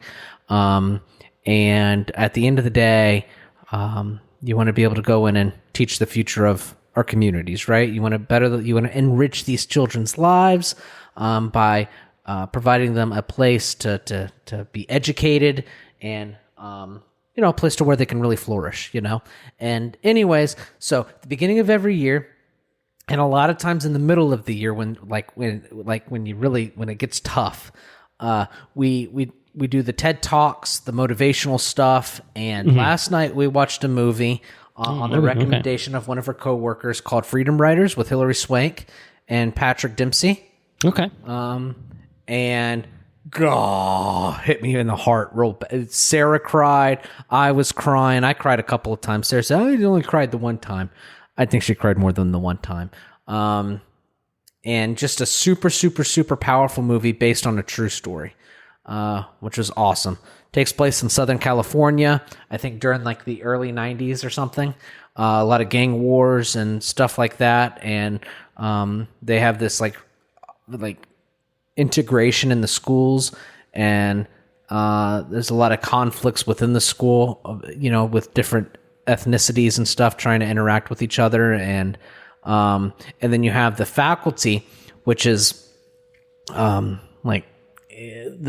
people that are in charge of the school system. They're largely just have given up on the kids, and then she's what they call it. Sarah's taken her master's in educational leadership, and Hilary Swank is what they call in Sarah's master's course is a believer. You get somebody fresh and somebody new that's passionate about the job, that hasn't been like weighed down by like the burdens of X, Y, and Z, of the environment and whatnot, and they invigorate everybody around them. And she completely changes their kids' lives and the school and all this stuff. And it was just, it's a really, really good movie. Highly recommend it if you haven't seen it. No, I have not. But it's no, it's definitely a motivational movie. Like I said, we got to incorporate that into the TED Talks and stuff every time you start the year. Yeah, which is cool, Yeah. And I would say that's what I've been up to. I got to find. We're gonna watch some Barbieheimer. That's right. And I've been doing some research. I bought a book that Cillian Murphy read prepping for his role as Oppenheimer. And I'm going to try to read through that. It's a Hindu book. And I'm about to finish up with Bands of Mourning, so I'll probably take a break on Sanderson stuff to try to just read some enlightening words. And I also need to read that one that Anna translated when she was in Latin class, that Marcus Aurelius book. So I'm probably going to read a couple of inspirational books and some spiritual books, and kind of go from there, man. So let's take a break from fantasy and it's take on something else. Yeah, you've been going pretty hard on Sanderson stuff for a long time. So I'm almost completely caught up on the two Bane entries, anyways. So nice. Yeah, what you been up to? Well, I actually didn't put it on my list, but since you mentioned that you watched part of a DC movie, I should also mention that I did the same. I watched, I think I'm 30 to 40 minutes into Shazam! Fury of the Gods, which is on Max. Did you have to turn it off? So actually, the reason that I haven't finished it yet is not because it's terrible. It's so far it's fine. I think it sounds better than what The Flash is anyway. Anna has no interest in watching, so every time that she's been off doing something and I've been at home with nothing else to do, I've turned on Shazam, and so far I've gotten about 40 minutes worth of watched content out of it. So that's fine. So far it's fine. I mean, I'll obviously reserve fuller thoughts for when I finish it in the next several weeks, whenever that happens. But it's got it. I mean, it's set in Philly, which is fun. Overall, it kind of feels similar in tone and feel to the first one. I think that the only thing that thus far, I guess the two things thus far, the villains are like whatever so far.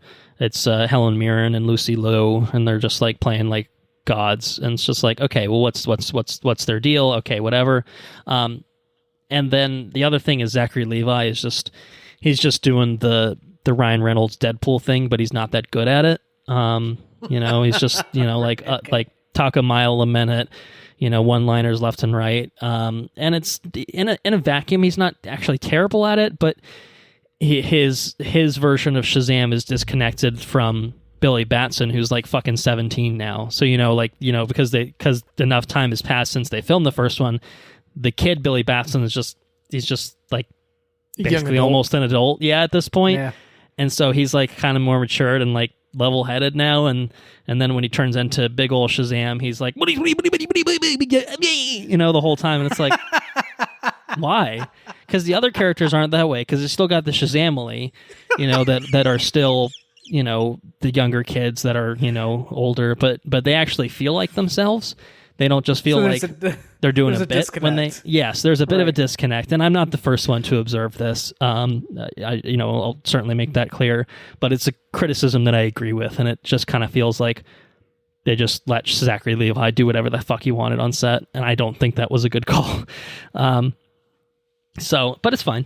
It's fine. I think I think the biggest offense is it just kind of feels like it's not adding anything new to either what the first Shazam did or for the DC universe as a greater whole. But again, I've probably got about an hour and 20 minutes left, so that could change, or it could get much, much worse. We'll see. And whenever, I think I'm waiting for The Flash to go up on Max. I assume you're just plexing it because it's on VOD now. I'm gonna wait for it to be on Max before I take the dive on it, I think, at this point. So I'll get around to it at some point, but one DC entry at a time for me. So you could do 4K on Max. Max Mega Ultra Edition or whatever. Super Max, whatever. Yeah. Anyway, other than that, other movie that I have watched, which is the only movie I've watched in its entirety, I got my Shakespeare on. Watched the 1993 adaptation of Much Ado About Nothing, which was directed by Kenneth Branagh and also stars Kenneth Branagh, along with a very good cast of Emma Thompson, Robert Sean Leonard, Denzel Washington, Michael Keaton, Keanu Reeves, Kate Beckinsale. Stacked fucking cast. First of all, I've never heard of this. And it's like a romantic comedy. It's not a tragedy. It's not a Romeo and Juliet sort of deal, like some of the other Shakespeare stuff. It takes place in like a Italian villa, and I don't know what the time period is, but it's got the Shakespearean dialogue. So it's not like a modern translation or anything like that. So it took me like 30 minutes to sink into it, of like listening to Shakespearean stuff and being like, what the fuck? Just speak normally, you assholes, It's very 90s movie poster for sure. Oh, absolutely. All of it's very 90s. And so like once I sunk into it, I actually had a lot of fun with it. I thought it was very good. Very well done. And it's like short and breezy. It's a little under 2 hours. And yeah, just that stacked cast, just having fun doing a Shakespeare thing and like a beautiful Italian villa, which I think we looked up that it was filmed just outside of Florence. So it's like, yeah, okay, like what a life to get paid to just do that. So yeah, I enjoyed it. I had fun with it. Anna had seen it, has liked it for a long time. I had never seen it myself, and so that's kind of why we watched it. Is I think we were just looking for something to do. I think it was last weekend that we watched it. We just wanted like something light for her to watch, because the other thing that we've been doing, like with our time, that's like a little on the heavier side, is Secret Invasion. We have been watching Secret Invasion. We are one behind on that, so we have 5, and then obviously the finale is yet to come. But we're enjoying it.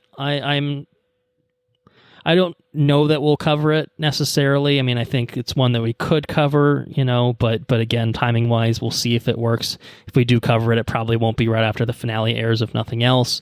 But I'm enjoying it. I think I'm watching it on a weekly basis and getting enough out of it, obviously, to keep me going back. But so far, to me, it's never built in. It hasn't built into anything like groundbreaking or holy shit worthy. But it's been good enough. It's been solid.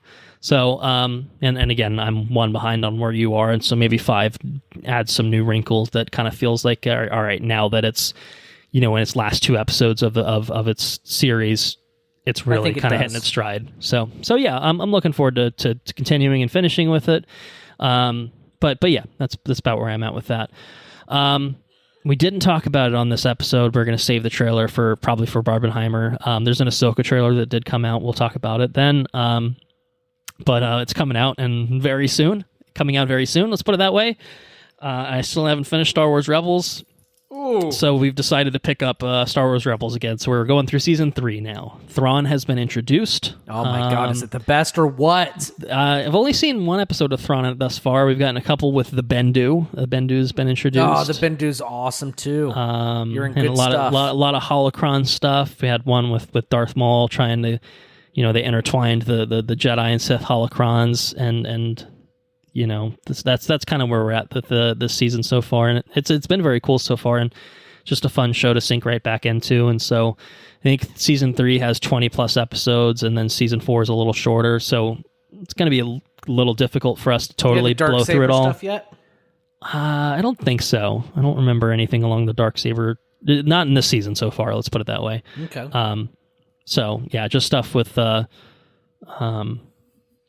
just helped them out. Agent Callus just helped them getting. Because the last one we watched was Sabine was rescuing Wedge and like another pilot and recruiting him into the rebellion. So, yeah, that was good. Rebels is cool shit. Obviously I don't need to tell you that. But enjoying it, and it's been long overdue for me to fucking go through Rebels. Once upon a time, I promised you I think I'd catch up on Rebels before we went to Star Wars Celebration in 2017. When was that? I think 17 or 18. When that happened. So I'm fulfilling a promise that I made. I'm fulfilling a promise I made when Mission Impossible Fallout came out, or even before then. So, it's good.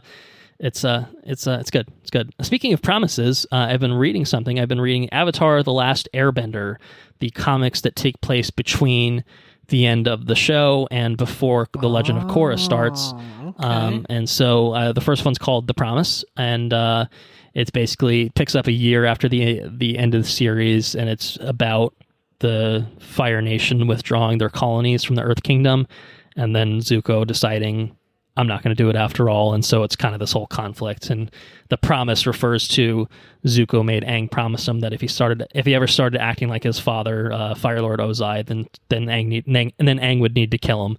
And so there's this whole conflict that gets set up from that. But it's very good. The art style is very close to the animation style. The way that I think that the creators of the show were heavily involved in plotting out the story for this, so all the dialogue and everything feels very true to the show. Anna and I had bought these trade paperback collections of them, so we think we have like 5 or 6 that we have right now that are all kind of in this span between shows, and I think help set up certain things for Korra, because she wants to watch Korra, and I definitely want to get into it pretty soon myself. So the comic is pretty cool. I think she's read most of them and just waiting on me to get through them before we pick up the thread with Korra. But very good so far. Definitely would recommend reading those. And then I've played like another few hours of Tears of the Kingdom, but I haven't made progress beyond just exploring and, finding cool shit and, that sort of thing. Yeah. So, I think I made it to the Gazette or whatever. So now that I can report on the news or whatever. So, that's pretty much where I'm at with that. I'm kind of bouncing around in the Heber Mountains where all the Rito Village is and stuff. So, yeah. I think that's it. Unless you got anything else comes to mind. No, that's it. That's all we got. Okay. All right. Well, hey, what do you know? We did it in under 3 hours this time. We had 2 big 3-hour blowout episodes back to back. I think because we hadn't recorded, frequently between those episodes, so it was just we had to throw everything in. That's it. Our next one's going to be a big deal. We'll see. We'll see how long it might be Christopher Nolan length. We'll see, but we'll find out when we actually come to it. But anyway. Let me say, thank you all for listening. If you enjoyed what you heard, please spread the word. Patreon.com/WatchReviewRepeat. You can get early access to all of our regular episodes by going to that web address. $2 a month will get you that. And especially when we have those 3-hour behemoths, they take a minute for me to edit. And so if you want to hear it, and it's raw form, but as soon as possible, that's the way to do it. It's a good opportunity to do that and hear our thoughts on things. So our website, our regular website's watchreviewrepeat.com. You can find links to all of our social media accounts there. We're on Twitter at WRRPod. We are on Facebook at facebook.com/watchreviewrepeat. We are on Instagram at watchreviewrepeat as well. If you have any questions, comments, or suggestions, you can send those our way to watchreviewrepeat@gmail.com. If you want to talk to us about your Mission Impossible thoughts, you want to talk to us about your Barbenheimer thoughts, send us everything. Send it all in. Send it all in. We'll take a look at it. We'll talk about it. Intro and outro tracks, Mechanolith by Kevin MacLeod at Incompetech.com, licensed under the Creative Commons by Attribution 3.0 license. And oh boy, what better way to round out at least seeing movies in July? By the time we talk about these things, it may very well be August or very close to, but it's fucking Barbenheimer time. It is time for Barbie. It is time for Oppenheimer. In fact, the time has literally already arrived. They came out yesterday. So it's just about seeing them. I myself am doing a proper Barbenheimer double feature tomorrow, actually. I myself am not. You are not, but you will see both of them independently. I will. And then we will reconvene at some point down the road to talk about them. So I don't know that it's going to be... I don't know when we're going to talk about it, because obviously we both got to see the movies, and that's going to take some time. For you, it's, that's 5 hours worth of movie. That's not the easiest thing to accomplish, even without a baby in tow. So it'll happen, because it's a big deal. But we don't know exactly when it'll happen. So you can look forward to that. For now, hopefully you've enjoyed our Mission Impossible coverage. But man, I'm excited. I'm excited for Barbenheimer. This is a theatrical renaissance, the like that we haven't seen in a long time. So we're gonna get into that. We're gonna get into more. We got trailers. We'll have all the good stuff. But yeah, look forward to that. All right. Well, I'll let you take everyone out. Well, everybody, take care now. Bye-bye then. Laters on the Menjay.